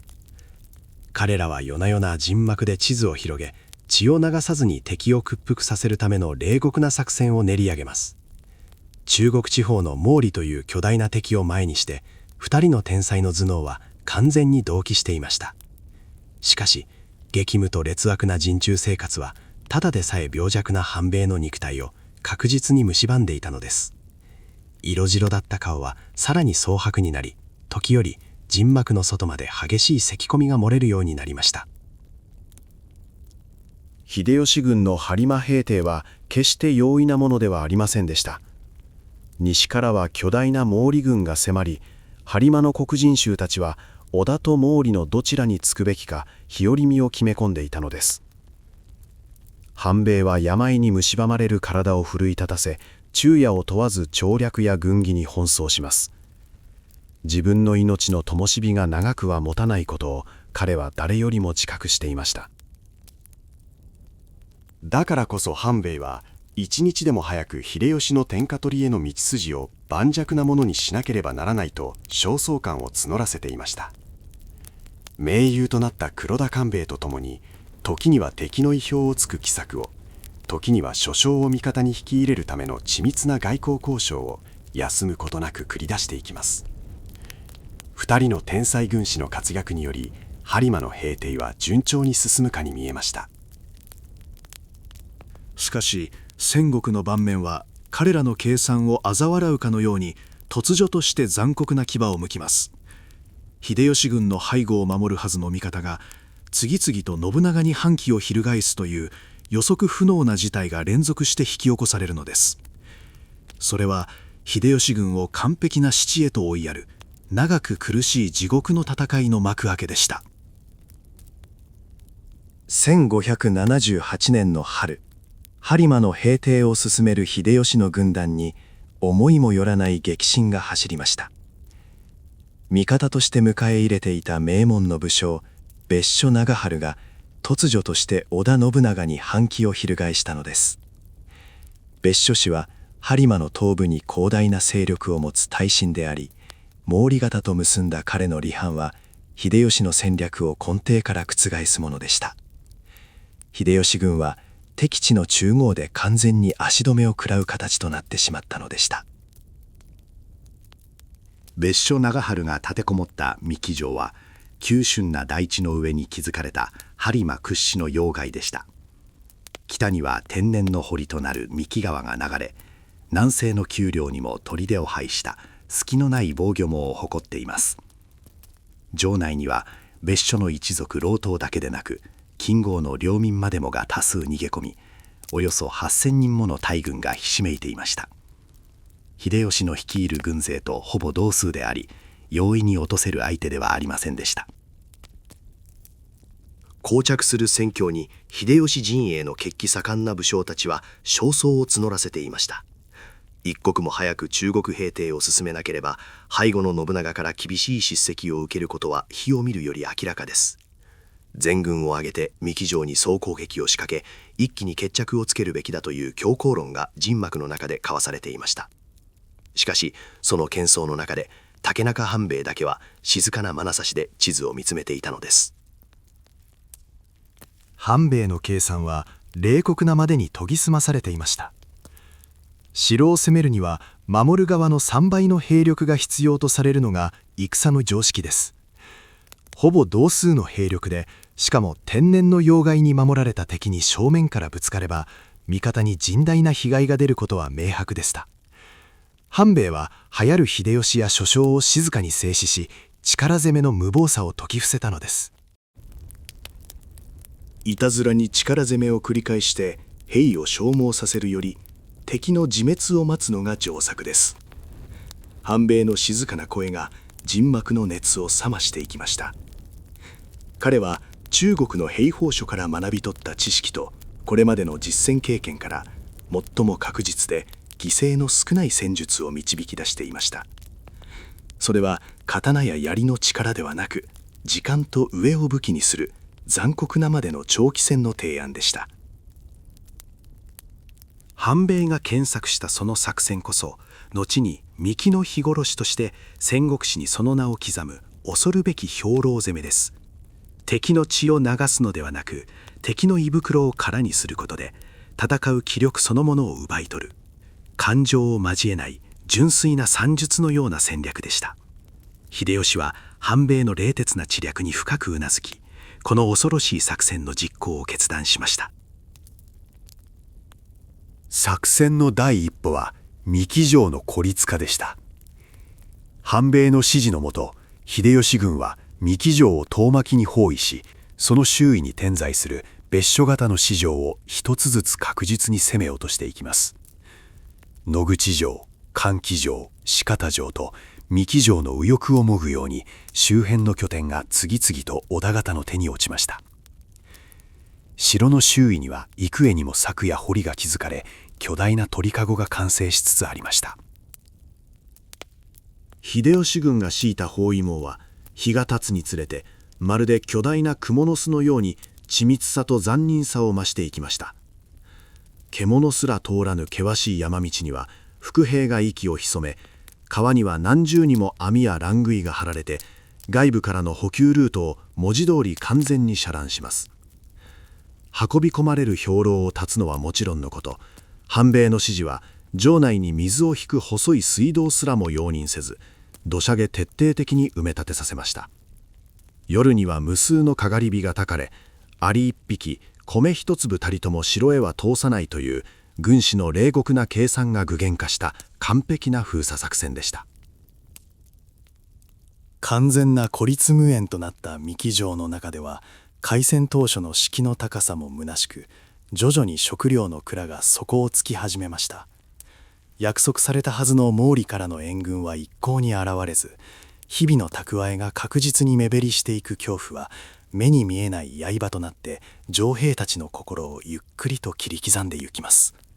さらに秀吉軍は城外の風上でわざと盛大に食事を炊き、焼ける魚や米の匂いを城内へ流して、極限状態にある敵の上を残酷なまでに煽ったとも伝えられています。刀を交えることなく、ただ時間と絶望だけを与え続ける。半兵衛の描いた冷徹な筋書き通り、三木城は真綿で首を絞められるように、確実に死の淵へと沈んでゆきました。兵を動かさず、味方の血を一滴も流さずに敵を屈服させる。これこそが半兵衛が中国の兵法書から学び、理想として掲げた戦わずして勝つ究極の軍略でした。しかしその合理性の裏には筆舌に尽くしがたい残酷な現実が口を開けていました。飢えと渇きに苦しみ、草の根をかじることになるのは武装した敵の武士たちだけではないのです。戦火を恐れて城内に避難していた女や子供、そして何の罪もない民百姓たちをも等しく阿鼻叫喚のガキ道れと突き落とす。それは天下平定の大義のためとはいえ、あまりにも業の深い地獄の作戦でもありました。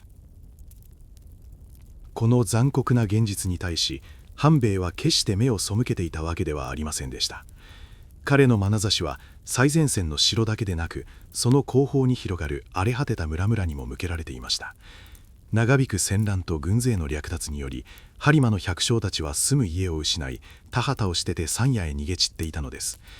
軍略家としての冷酷さの裏で、半兵衛の心には深い憂いがありました。前の長安が書き残したとされる武功矢話には、この時期の半兵衛の知政家としての姿が克明に記されています。半兵衛は秀吉に対し、倒産した百姓たちを速やかに村へ帰らせ、彼らの生活を成り立たせることが急務であると強く進言しました。民の生活が成り立たなければ国は荒廃し、最終的に統治は崩壊するという真理を彼は誰よりも理解していたのです。半兵衛の検索により、秀吉軍は占領地において画期的な民政を展開し始めます。逃げ出した百姓たちを呼び戻すため、彼らに課せられていた年貢や自主戦などの重い税を免除するという布告を出しました。武力で脅して従わせるのではなく、生活の保障を与えることで人々の心をつなぎ止めようとしたのです。戦国大名の多くが領民から搾取することしか考えなかった時代において、極めて異例な措置でした。さらに半兵衛は税の免除にとどまらず、彼らを陣中の労働力として雇い入れることを提案しました。陣地を築くための土木工事や物資の運搬など、日々の糧を得るための仕事を与えたのです。これにより食べるものに困っていた民百姓たちは、秀吉軍の下で働くことで生き延びる術を得ました。彼らにとって秀吉と半兵衛は恐ろしい侵略者から生活の庇護者へと変わっていったのです。勝つためならば敵を餓死させることも厭わない冷徹無比な戦略家。その一方で戦火に苦しむ名もなき民の痛みを理解し、救済の手を差し伸べる温厚な知政家。この相反する二つの顔こそが竹中半兵衛という人物の奥深さであり、他の武将にはない得意な魅力でした。彼は戦術を追求するのと同じ純粋さで、統治の在り方をも見つめていたのです。半兵衛の細やかな配慮は次第に播磨の人々の心をつかんでいきました。無理な力攻めを避ける彼の作戦は、味方の将兵の命を無駄に散らさないためのものでもありました。自分の命を大切にしてくれる軍師への信頼は、秀吉軍全体の士気を静かにしかし力強く支え続けていたのです。半兵衛殿の采配ならば間違いないという空気が陣中に満ちていました。現代においても三木氏の周辺には竹中田や竹中山と呼ばれる地名が伝わっているといいます。これは三木城行為の最中に半兵衛が周辺の村人たちの生活を助けるために寄進した田畑や山林の名残だとされています。激しい戦いの記憶とともに彼が残した慈悲の心もまた土地の人々によって何百年も語り継がれてきたのです。血生臭い戦国乱世においてそれは一輪の白い花のように清らかな伝説でした。こうして三木城を囲む秀吉の陣営は強固な包囲網と安定した補給、そして民衆の支持を得て盤石な体制を築き上げました。城の中と外で生と死の残酷なコントラストが日増しに濃くなっていきます。半兵衛の頭脳が描いた日殺しの構図はもはや誰にも覆すことのできない完璧な罠として機能していました。あとは時間が敵の気力を削り尽くすのを待つばかりです。しかし戦国の盤面は彼らに静かな待ちの時間を許してはくれませんでした。播磨での戦いが長期化する中、秀吉軍の背後を守る重要な拠点で信じがたい異変が起きようとしていました。織田家の重臣であり秀吉の戦線と後方をつなぐ要の武将が突如として反逆の牙を向こうとしていたのです。完璧に思えた半兵衛の計算に予測不能な巨大な暗雲が迫りつつありました。敵は目の前の三木城だけではありませんでした。背後の摂津の国から立ち上る謀反ののろしは、秀吉の軍団全体を絶体絶命の危機へと陥れることになります。そしてそれは半兵衛と彼が最も信頼するもう一人の軍師の運命を残酷な試練の渦中へと引きずり込む始まりでもありました。冷徹な軍略と温かな知性で盤面を支配した天才軍師の前に、かつてない悲劇の幕が開こうとしていたのです。1578年天正6年の秋、播磨における三木城の包囲戦が泥沼の膠着状態に陥る中、秀吉の軍団に計り知れない激震が走りました。敵は目の前の別所長春だけではなかったのです。秀吉の背後、摂津の国の伊丹にある有岡城で信じがたい事態が起こりました。織田家の重臣であり秀吉の播磨平定を後方から支援するはずの荒木村重が突如として信長に反旗を翻したのです。村重の謀反は秀吉軍を完璧な死地へと追いやるものでした。西には毛利の大軍と三木城、東には謀反を起こした荒木軍。秀吉軍は敵地のど真ん中で完全に退路を断たれ、挟み撃ちにされる危機に直面したのです。なぜ荒木村重が裏切ったのか、その真意は諸説あり定かではありません。しかし現実として村重は毛利や石山本願寺と結び、織田包囲網の巨大な一角を形成してしまいました。信長ですらこの予想外の事態に驚き、すぐさま使者を送って本意を促しましたが、村重は応じようとしません。この絶体絶命の窮地を打開するため、一人の男が動きました。黒田官兵衛です。官兵衛は窮地の中であった村重を説得できるのは自分しかいないと考え、秀吉の許可を得て単身有岡城へと乗り込みました。血を流さずに事態を収拾しようとする官兵衛ならではの命がけの交渉でした。しかしその勇気ある行動がさらなる悲劇の連鎖を生むことになります。有岡城の門をくぐったきり、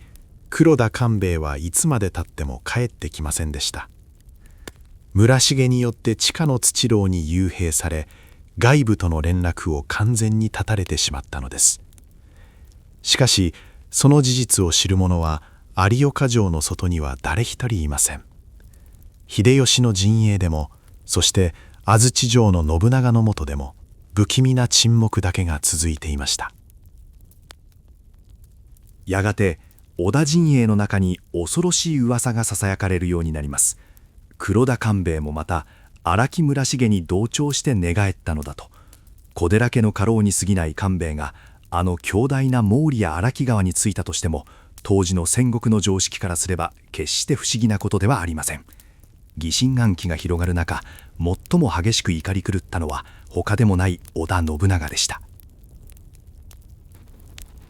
信長にとって家臣の裏切りは絶対に許されない大罪です。荒木村重の謀反によって生じた怒りと焦燥は、戻ってこない官兵衛への強烈な殺意へと変わりました。官兵衛は裏切った、その証拠に痛みの城から出てこないではないか。猜疑心の塊となった魔王は冷酷極まりない命令を下します。大海の長浜城に預けてある官兵衛の人質を切れ。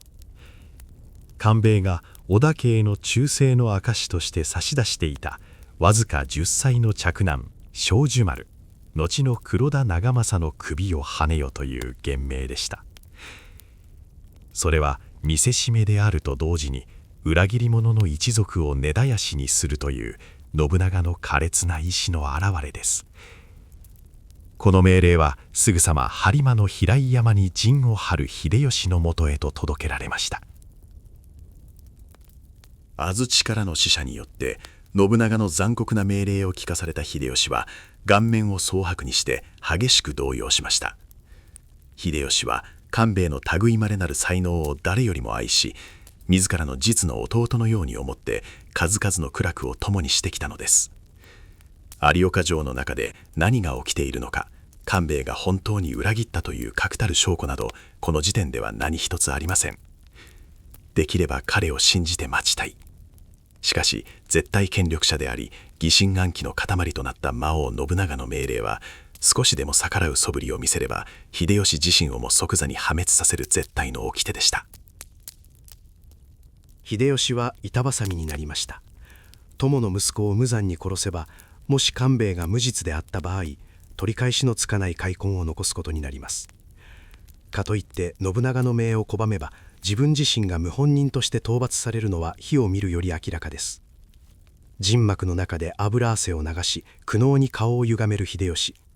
その時、傍らに控えていた軍師竹中半兵衛が静かに進み出ました。その儀は拙者が長浜へ赴き手締まいいたしましょう。半兵衛の声は凍りつくような陣幕の空気を切り裂くように澄み切っていました。それは秀吉が自らの口で承知したと答えることを防ぐためのとっさの機転でした。秀吉に背信の泥をかぶらせず、すべての責任を自分が引き受けるという半兵衛の悲壮な決意の表れだったのです。使者が去った後、半兵衛は直ちに旅支度を整えました。この時、半兵衛の体はすでに不治の病である老害、結核に深く蝕まれていました。色白の顔はさらに蒼白になり、時折激しい咳が彼の体を揺さぶります。しかし、その瞳の奥には病魔すらも寄せつけない強烈な光が宿っていました。長浜へと向かう道中、半兵衛はまず安土城へと立ち寄りました。信長に直接面会し、官兵衛の無実を訴え、小寿丸の除名を嘆願するためです。江戸時代に編纂された黒高譜には、この時の半兵衛の決死の諫言が記されています。官兵衛はすでに味方に属し、忠義の志は浅からず、その上才知ある者ゆえ、強き味方を捨てて弱き敵に組みするいわれはございませぬ。もし人質を殺されれば、中国平定もはかどらなくなります。どうか思いとどまっていただきたい。半兵衛は利を尽くして説得を試みました。しかし一度裏切られた信長の猜疑心と怒りは、それほど容易に解けるものではありませんでした。信長は半兵衛の言葉に耳を貸さず、ただ冷酷に切れと命じるばかりでした。もはやこれまでと悟った半兵衛は深く一礼し短く答えました。しからばやむを得ませぬ。不憫ではございますが殺しましょう。信長の前を下がった半兵衛は近江の長浜城へと向かいました。そこには父の帰りを信じて無邪気に待つ10歳の小寿丸の姿がありました。長浜城の奥室で半兵衛は小寿丸と対面しました。無残な命令を実行するためにやってきた使者。しかし半兵衛の腰の太刀が抜かれることはありませんでした。彼には信長の命を欺いてでも友の息子を救い出すという恐るべき決意があったのです。半兵衛は小寿丸を密かに長浜城から連れ出しました。向かった先は自身の故郷であり、弟の久作や頼れる家臣たちが守る美濃国岩手の菩提山城でした。深い山に囲まれたこの城の奥深くに小寿丸をかくまうことにしたのです。竹中家の家臣である伊藤半右衛門や不破弥足の屋敷がその隠れ家として選ばれました。幼い小寿丸に対し半兵衛は事の顛末を隠すことなく伝えました。父の官兵衛が消息を絶ったこと、信長から死の命令が下ったこと、そして世間的には小寿丸はすでに死んだものとして扱われること。決して外へ出てはなりませぬ。時が来るまでここで身を潜めるのです。半兵衛の言葉に10歳の少年は必死に涙をこらえ、深くうなずいたと伝えられています。半兵衛は小寿丸が寂しい思いをしないよう12、13歳の光徳という小坊主を遊び相手としてつけ、武芸や学問の島で用意しました。まるで我が子のように手厚く待遇したのです。一方で安土の信長のもとへは命の通り小寿丸の首をはねましたという虚偽の報告が届けられました。水死した別の子供の首を身代わりとして提出したという凄惨な伝説も残されています。この偽装工作は竹中家にとって文字通り一族の命運をかけた大博打でした。もし小寿丸が生きていることが信長に予見すれば、半兵衛が処刑されるだけでなく、菩提山城の竹中一族は根絶やしにされるでしょう。連座して秀吉の首さえも物理的に飛びかねない極めて危険な行為です。戦国という時代においてこれほど割に合わない危険な賭けはありません。なぜ極めて冷静で計算高い軍師である半兵衛がこれほどの危険を冒したのでしょうか。それは官兵衛という男の義を誰よりも信じていたからです。自分と同じように私心なく天下の平定を目指す変派者が理由もなく裏切るはずがない。その魂の共鳴が半兵衛に命がけの裏切りを決断させました。利益のために動く者は利益のために裏切る。だが義に生きる者は義を裏切らない。半兵衛の研ぎ澄まされた洞察力は損得感情を超えた人間の本質を見抜いていました。だからこそ彼は信長の残酷な合理性よりも自らの信じる友の魂に全てをかけたのです。それは感情を排した軍略家が見せた最も熱くそして美しい人間としての意地でした。この極秘の救出劇は完璧に隠し通されました。世間もそして当の秀吉でさえも小寿丸は半兵衛の手によって処刑されたと信じ込みました。有岡城の暗い地下牢につながれていた官兵衛の父元隆たちもまた秘宝を聞いて涙に暮れました。誰もが絶望の淵に沈む中、美濃の深い山奥でだけ小さな希望の火が密かに守り続けられていたのです。小寿丸の無事を確保した半兵衛は再び七である播磨の陣中へと戻る準備を始めます。自らの命の灯火が消えかけていることを自覚しながら彼は秀吉の窮地を救うために最後の力を振り絞ろうとしていました。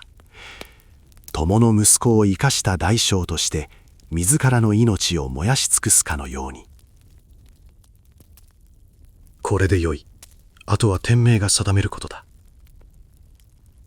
菩提三条を後にする半兵衛の顔にはかすかな安堵の笑みが浮かんでいました。絶対権力者である魔王の目を欺き、見事に一つの命を救い出した孤高の天才軍師。しかし過酷な陣中生活は彼の脆い肉体に容赦なく死の影を忍び寄らせていたのです。時代は彼に残された時間を刻一刻と奪い去ろうとしていました。1578年、天正6年の冬、播磨の国において三木城を包囲する秀吉の陣営は果てしない長期戦の泥沼に足を踏み入れていました。この過酷な陣中生活はただでさえ病弱であった軍師竹中半兵衛の肉体を容赦なく蝕んでいきます。彼の持病は当時不治の病とされた老害、すなわち結核でした。日を追うごとに顔色は青白く憔悴し、激しい咳が細い体を揺さぶるようになります。誰の目にも半兵衛の命の灯火が弱まりつつあることは明らかでした。軍師の異変に胸を痛めた秀吉は半兵衛に戦線からの離脱を強く命じました。11月初旬、秀吉が軍務のために安土や京都へ向かうのに伴い、半兵衛も京都へと送られることになります。秀吉は当時最高の技術を持っていた名医真瀬道さんなどの治療を受けさせ、何としても友の命をつなぎ止めようとしました。武功矢話によれば、半兵衛が京へと出立する日、弟の小一郎、秀長や八塚正勝、前の長安らが見送りに立ち、涙ながらに別れを惜しんだとされています。しかし京都での寛弱な療養生活にあっても、半兵衛の心が休まることは一日たりともありませんでした。東では荒木村重が謀反を起こし、西には強大な毛利軍が控えている絶体絶命の危機。今頃筑前殿はどれほどの苦境におられるか。秀吉の身を案じるあまり、半兵衛は治療の効果も虚しく、ますます心身をすり減らしていきました。彼の眼差しは穏やかな京の空ではなく、常に血生臭い播磨の空へと向けられていたのです。年が明けて1579年天正7年の春、療養の甲斐なく半兵衛の病状はさらに悪化し、もはや死期が近いことは彼自身の体が一番よく理解していました。このまま今日の布団の上でただ静かに死を待つのか、いな、それは竹中半兵衛という男の美学が許しませんでした。自分の命が尽きる前にもう一度あの盤面に戻らなければならない。半兵衛は慌てて止める家臣たちを尻目に、静かにしかし万古たる決意で旅支度を整え始めたのです。黒田家譜などの記録によれば、この時半兵衛は次のような名文句を口にしたと伝えられています。武士は陣中で死ぬことこそ本望である。畳の上で安らかに死ぬことは戦乱の世を生きる武士にとって恥である。死ぬのであれば自らが選び取った戦場に赴き、屍を馬鹿に包むことこそがふさわしい。不治の病を抱えた体を引きずりながら、半兵衛は京を立ち、再び七である播磨の平井山へと向かいました。およそ100日ぶりの帰陣でした。平井山の陣所に痩せ細り思想を漂わせた半兵衛が到着した時、秀吉は驚きました。なぜ戻ってきた重治。半兵衛は息を切らしながらも静かに微笑み、殿の危急の時、このまま倒れてもお役に立たねばとまかり戻ってまいりましたと答えます。自らの命を削ってまで陣中に戻ってきた軍師の忠説に、秀吉は激しく心を打たれ、深く悲しんだと伝えられています。秀吉は劣悪な環境の陣幕では半兵衛の体が一日も持たないと案じました。すぐさま陣の下にある村に手頃な民家を見つけさせ、そこを半兵衛の病室として用意します。さらに信長の馬回りとして仕えていた半兵衛の弟竹中久作を特別に呼び寄せ、付きっきりで兄の介護に当たらせました。それは天下人へと上りゆく武将がかけがえのない知気に介して見せた精一杯の愛情と配慮でした。しかし、どれほど手厚い看護を受けようとも、病魔の進行を止めることはできませんでした。次第に半兵衛は食事をとることもできなくなり、体力は衰え、ついに歩行すらかなわなくなっていきます。激しい合戦の怒号や陣太鼓の音が響く中、彼は薄暗い民家の床で静かに自らの運命と向き合っていました。その澄み切った瞳には死への恐怖や未練などみじんもありませんでした。死のわずか数日前である6月9日、半兵衛は別の戦線である福知山に出陣していた盟友前野長安へ宛てて一通の手紙を書き綴りました。武功矢話に記録されているこの絶筆ともいえる書状には、かつて天下の献上を奪い取った奇才とは思えない不思議なほど穏やかな言葉が記されていました。それは死の淵にある一人の男が到達した悟りの境地です。病魔が五体を去り、別段の苦痛もありません。恨みも楽しみもなく、ただかやぶき屋根を打つ雨音を聞き、幽玄な心が満ち満ちています。半兵衛の手紙はまるで別世界から語りかけているかのようでした。一刀をして一条に変え、始祖の風体に候なり、すでに武士としての刀をして心は仏門に入った僧侶のような静けさにあると彼は共に告白したのです。軍略のすべてを注ぎ込んだ彼にとって、もはや戦の勝敗すら遠い景色の一部になっていました。さらに半兵衛はこう続けます。浮雲に抑心なく候、兄孔明を望む者にこれなく候。自分には空に浮かぶ雲のように一切の欲望というものがない。天下に名を知られたいなどという野心は元よりみじんもなかったのだと。利益や領土のために血を流す武将たちの中で、半兵衛だけが最初から最後までそうした属性の欲望とは無縁の場所に立っていたことがこの一文に刻まれています。武変巧妙は競わず、名通安らかならんことを恋願い候。手柄や名声を争うのではなく、ただただこの乱れた世が平定され、民の生活が安らかになることだけを願っている。苛烈な幹の日殺しなどの残酷な作戦を立案してきた軍師の胸の奥には、このような純粋で美しい祈りが秘められていたのです。冷徹な計算機の裏側にあった人伝竹中半兵衛の真実の姿でした。前野長安への手紙を書き終えた後、半兵衛は再び深い沈黙の中へと入っていきました。外では三木城を包囲する兵たちの喧騒が続いています。己の知略がやがて秀吉を天下人へと押し上げるであろうことを彼は静かに確信していたのかもしれません。そして自分が救った友の息子庄寿丸がいつか新たな時代を切り開くことも。すべての布石を打ち終えた天才軍師は静かに盤上から去る準備を整えていました。欲を持たず、ただ戦術というものを愛し、妙理に縛られなかった男。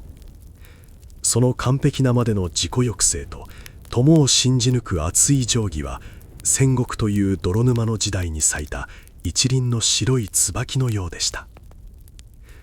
彼の呼吸は少しずつ浅くなり、意識は現実の戦場から彼が思い描いていた遥かなる平らかなる世界へと向かっていきます。1579年天正7年6月、梅雨の雨が播磨の血を濡らす中、竹中半兵衛の命の砂時計は最後の一粒を落とそうとしていました。36年という短くも鮮烈な生涯。武力ではなく知力で時代を動かした孤高の星が今静かにその光を消そうとしていたのです。残された時間はあとわずかでした。1579年天正7年6月、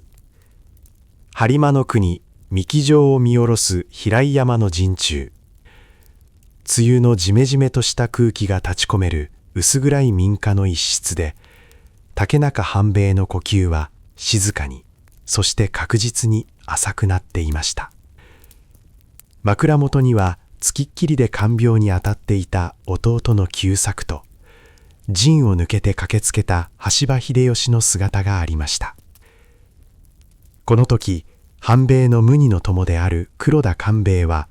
まだ有岡城の暗い地下牢に幽閉されており、この死の床に立ち会うことは叶いませんでした。吉川英治の小説「黒田女水」には、この時の秀吉の悲痛な様子がドラマチックに描かれています。秀吉は衰弱しきった半兵衛の体を快打感ばかりにしてすり寄り、人目もはばからずに号泣しました。今、中国攻めもまだ半途でというのに、そちに別れるのは闇夜に火を失うような心地がするぞ。死とも仰ぎ、片腕とも頼んでいたのになぜこれほど早く行くのか、重治よ。それは冷徹な武将の顔を捨てた一人の友としての悲痛な叫びでした。死を前にしても半兵衛の心はどこまでも澄み切っていました。武功矢話などの記録によれば、秀吉が涙ながらに「そなたが死ねば誰に我が先手を頼むべきか」と問うた際、半兵衛はしばらく沈思した後、意外な名を口にしたと伝えられています。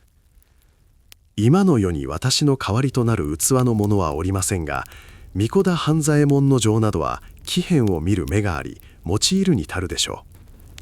う。それは神子田の短慮を見越した上での彼なりの最後の軍略だったのではないかとも後世に考察されています。さらに絵本太閤記には、半兵衛が秀吉の未来を案じて残した恐るべき忠言が記されています。信長公は英知大才ありといえども、温順ならずして気風変なり、君の声名があまりに高くなれば必ずや忌み嫌われましょう。公と死して宗苦にらるのことわざがあります。くれぐれもくぶめでことを行い、好感を逃れるようになさってください。自らの死後、絶対権力者である信長の下で、秀吉が進退を誤らぬよう最後の力を振り絞って主君の心理を読む政略を説いたのです。武士は陣中で死ぬことこそ本望と語り、自ら父である戦場へと舞い戻ってきた半兵衛。すべての検索と布石を打ち終えた彼は、窓の外の景色を静かに見つめました。ああ、月白風星、この世は真に美しきところかな。さて、先の旅路はどんな月をやら。吉川英治がそう描写したように、半兵衛はかすかに微笑み、静かに目を閉じました。天正7年6月13日、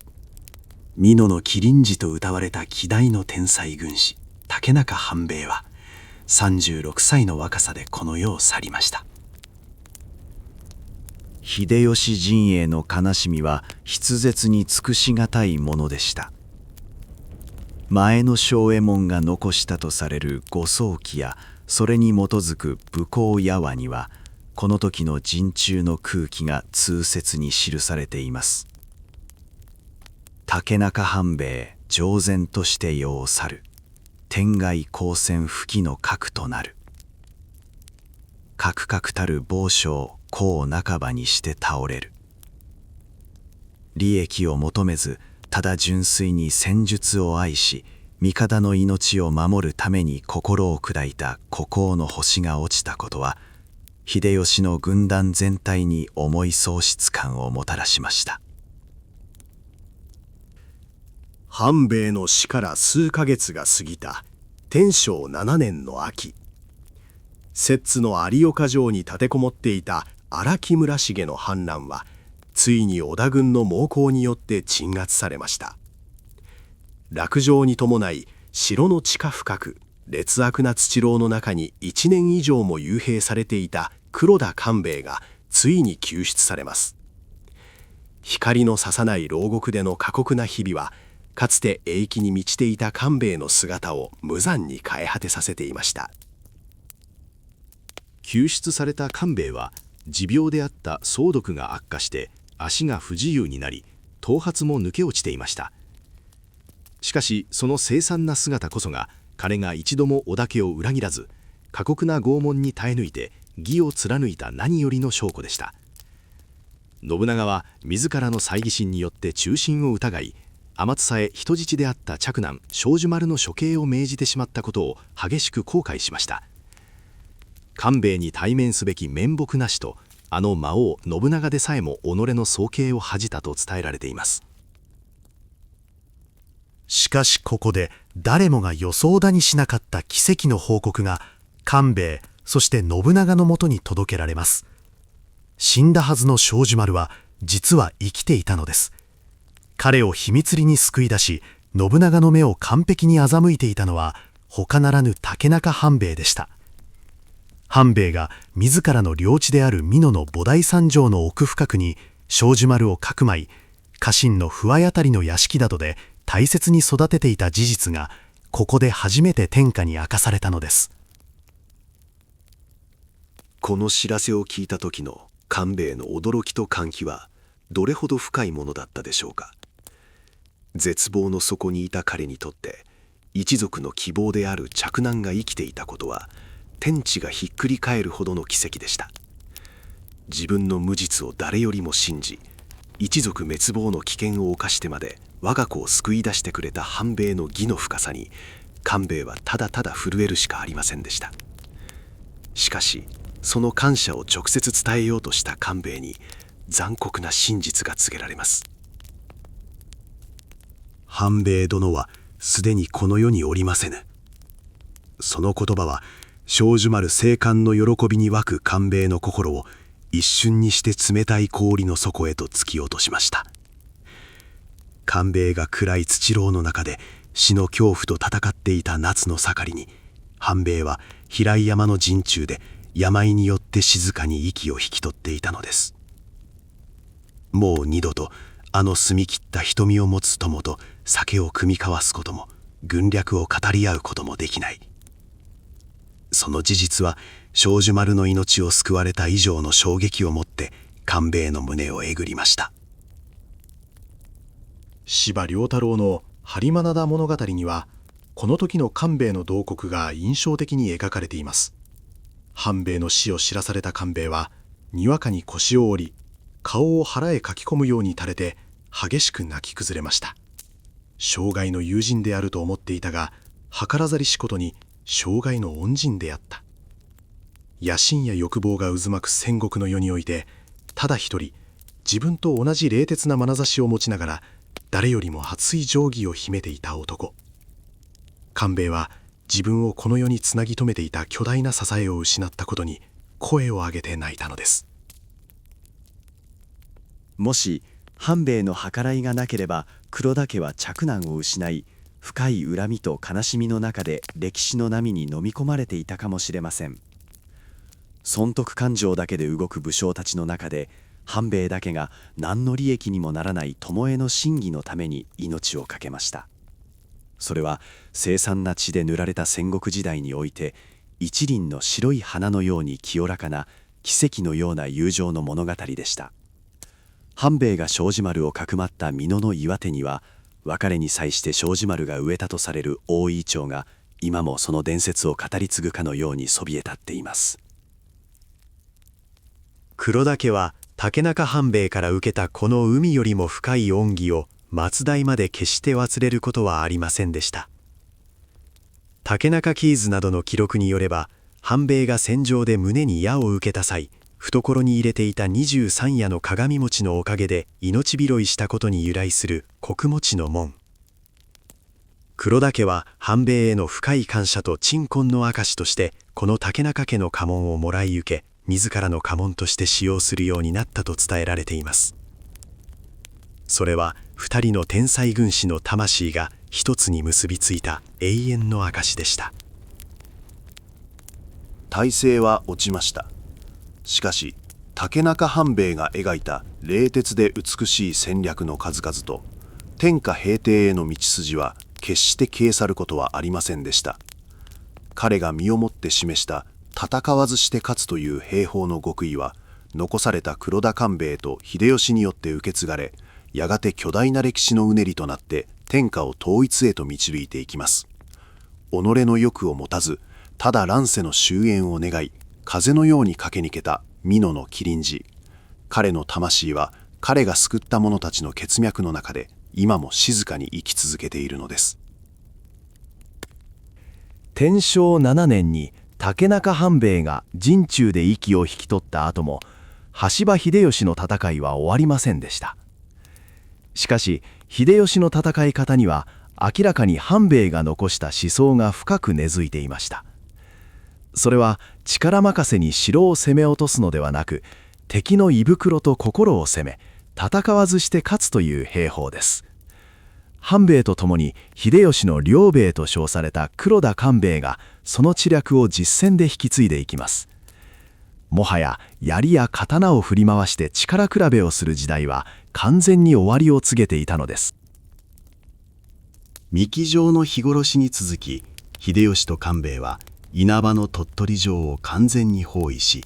上殺しと呼ばれる壮絶な兵糧攻めを行いました。さらに備中の高松城では川の水をせき止めて城を水没させるという前代未聞の水攻めを敢行します。これらはすべて味方の将兵の血を無駄に流すことなく、敵を屈服させるための合理的な戦術でした。半兵衛が手塚を教え実践してみせた軍略の数々が、秀吉を天下人への道へと力強く押し上げていったのです。やがて本能寺の変を経て、秀吉は本当に天下統一の大業を成し遂げることになります。もし半兵衛がもっと長生きし、秀吉の天下取りを最後まで支えていたとしたらどうなっていたでしょうか。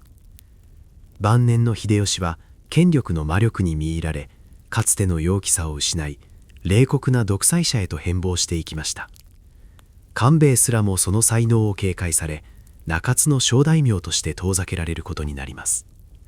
しかし半兵衛は秀吉が最も輝いていた躍進の時期に一切の欲を持たず、清らかなまま陣中で散りました。だからこそ彼は決して権力の泥水にまみれることなく、純粋な天才軍師としての美しい伝説を永遠に残すことができたのかもしれません。半兵衛がこの世に残した最大の遺産は、広大な領地でも山のような金銀でもありませんでした。それは彼が中国の古典兵法を読み解き、現実の戦場で洗練させていった知略という名の無形の財産です。半兵衛の死後、竹中家の家督はわずか7歳であった息子の重門が継ぎました。重門は豊臣家、そして徳川家康に仕え、関ヶ原の合戦などで確かな功績を挙げ、江戸時代へと続く竹中家の礎を築きます。彼もまた父と同じく学問を愛し、林白山に師事し、秀吉の生涯を記した豊鏡という優れた書物を後世に残しました。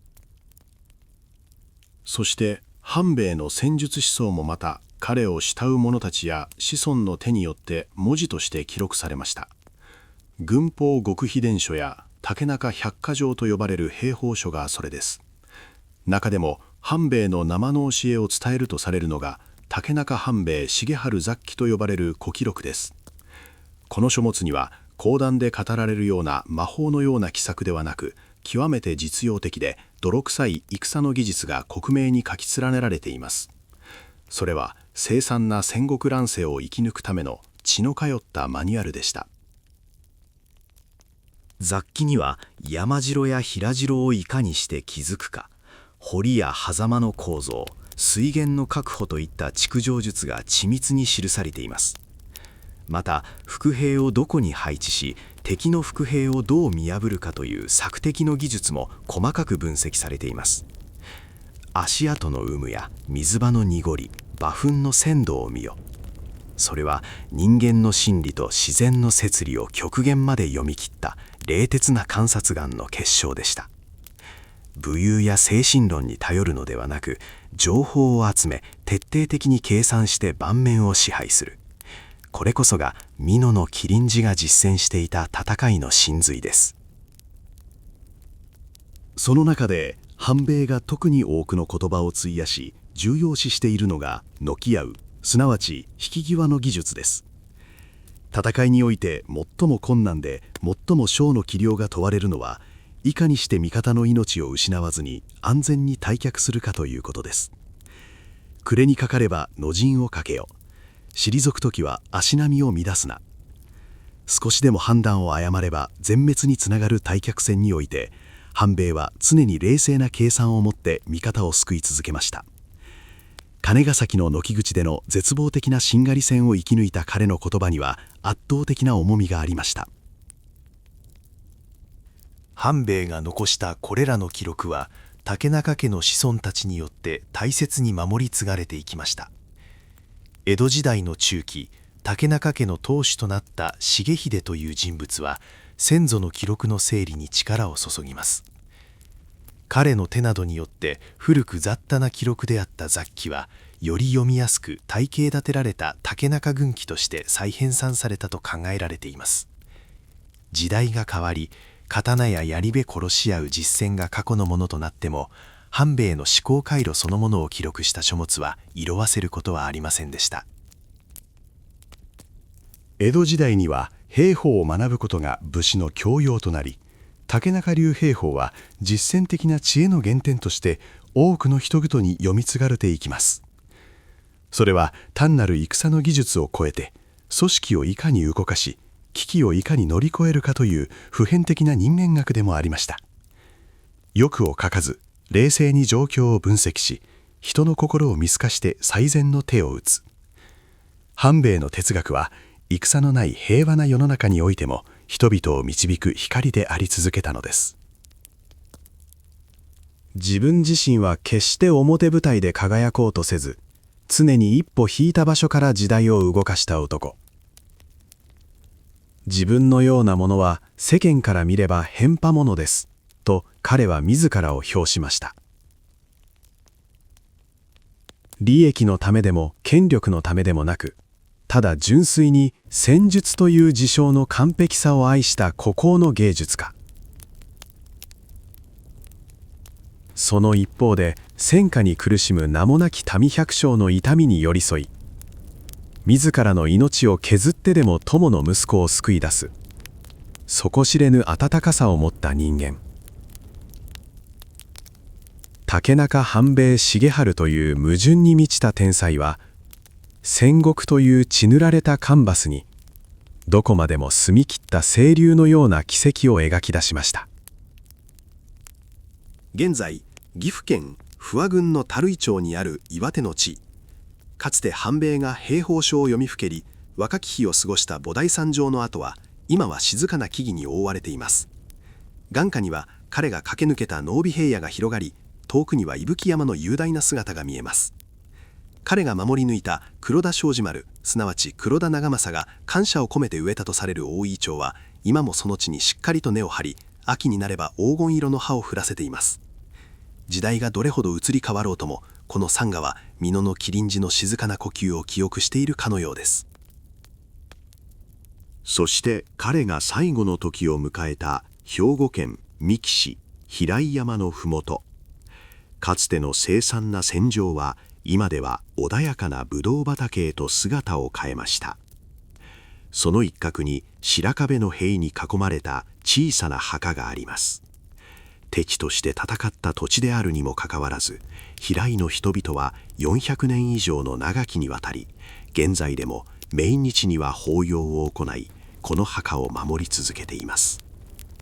それは激しい戦の最中、半兵衛が平井の住民を丹波へと疎開させ、一切の危害を加えなかったという慈悲深い行いがあったからだと言われています。彼の死を悲しんだ秀吉が土地を与えて墓守を託したという計らいも相まって、敵方の武将でありながら今もなお人々に深く敬愛されているのです。毎年夏が来ると、この小さな墓前には絶えることなく美しい花が備えられます。それは勝者や敗者という垣根を越えて、一人の清らかな武将に捧げられる永遠の祈りです。力と欲望だけが支配するかに見えた乱世にあって、知力と義を貫き通した男。権力や領土といった属性の執着から解放され、空を流れる浮雲のように一切の欲を持たなかった男。彼が命を削ってまで願い続けたのは、自らの栄達ではなく、ただひたすらに明日の天下が平らかになり、民が安寧に暮らせる世界が訪れることでした。激動の戦国をまるで一陣の涼風のように駆け抜けた36年という短い生涯。彼が後の世に残した兵法の真髄は、決して新たな争いを起こして勝つためのものではなく、誰もが血を流す無益な争いを一日でも早く終わらせるための究極の知恵だったのです。美濃の麒麟児竹中半兵衛重治、その涼やかな眼差しと静寂の奥底に秘められた神のごとき知略は、血生臭い戦国という時代にあってあまりにも純粋で美しすぎる異彩を放っていました。彼が残した数々の伝説は、これからも日本の歴史という広大な夜空の中でひっそりと、しかし決してその光を失うことのない孤高の星として永遠に瞬き続けることでしょう。己の分をわきまえ、義と友情に生き抜いた天才軍師の壮大な物語は、今戦場を吹き抜ける静かな風の音とともにゆっくりと幕を下ろすのです。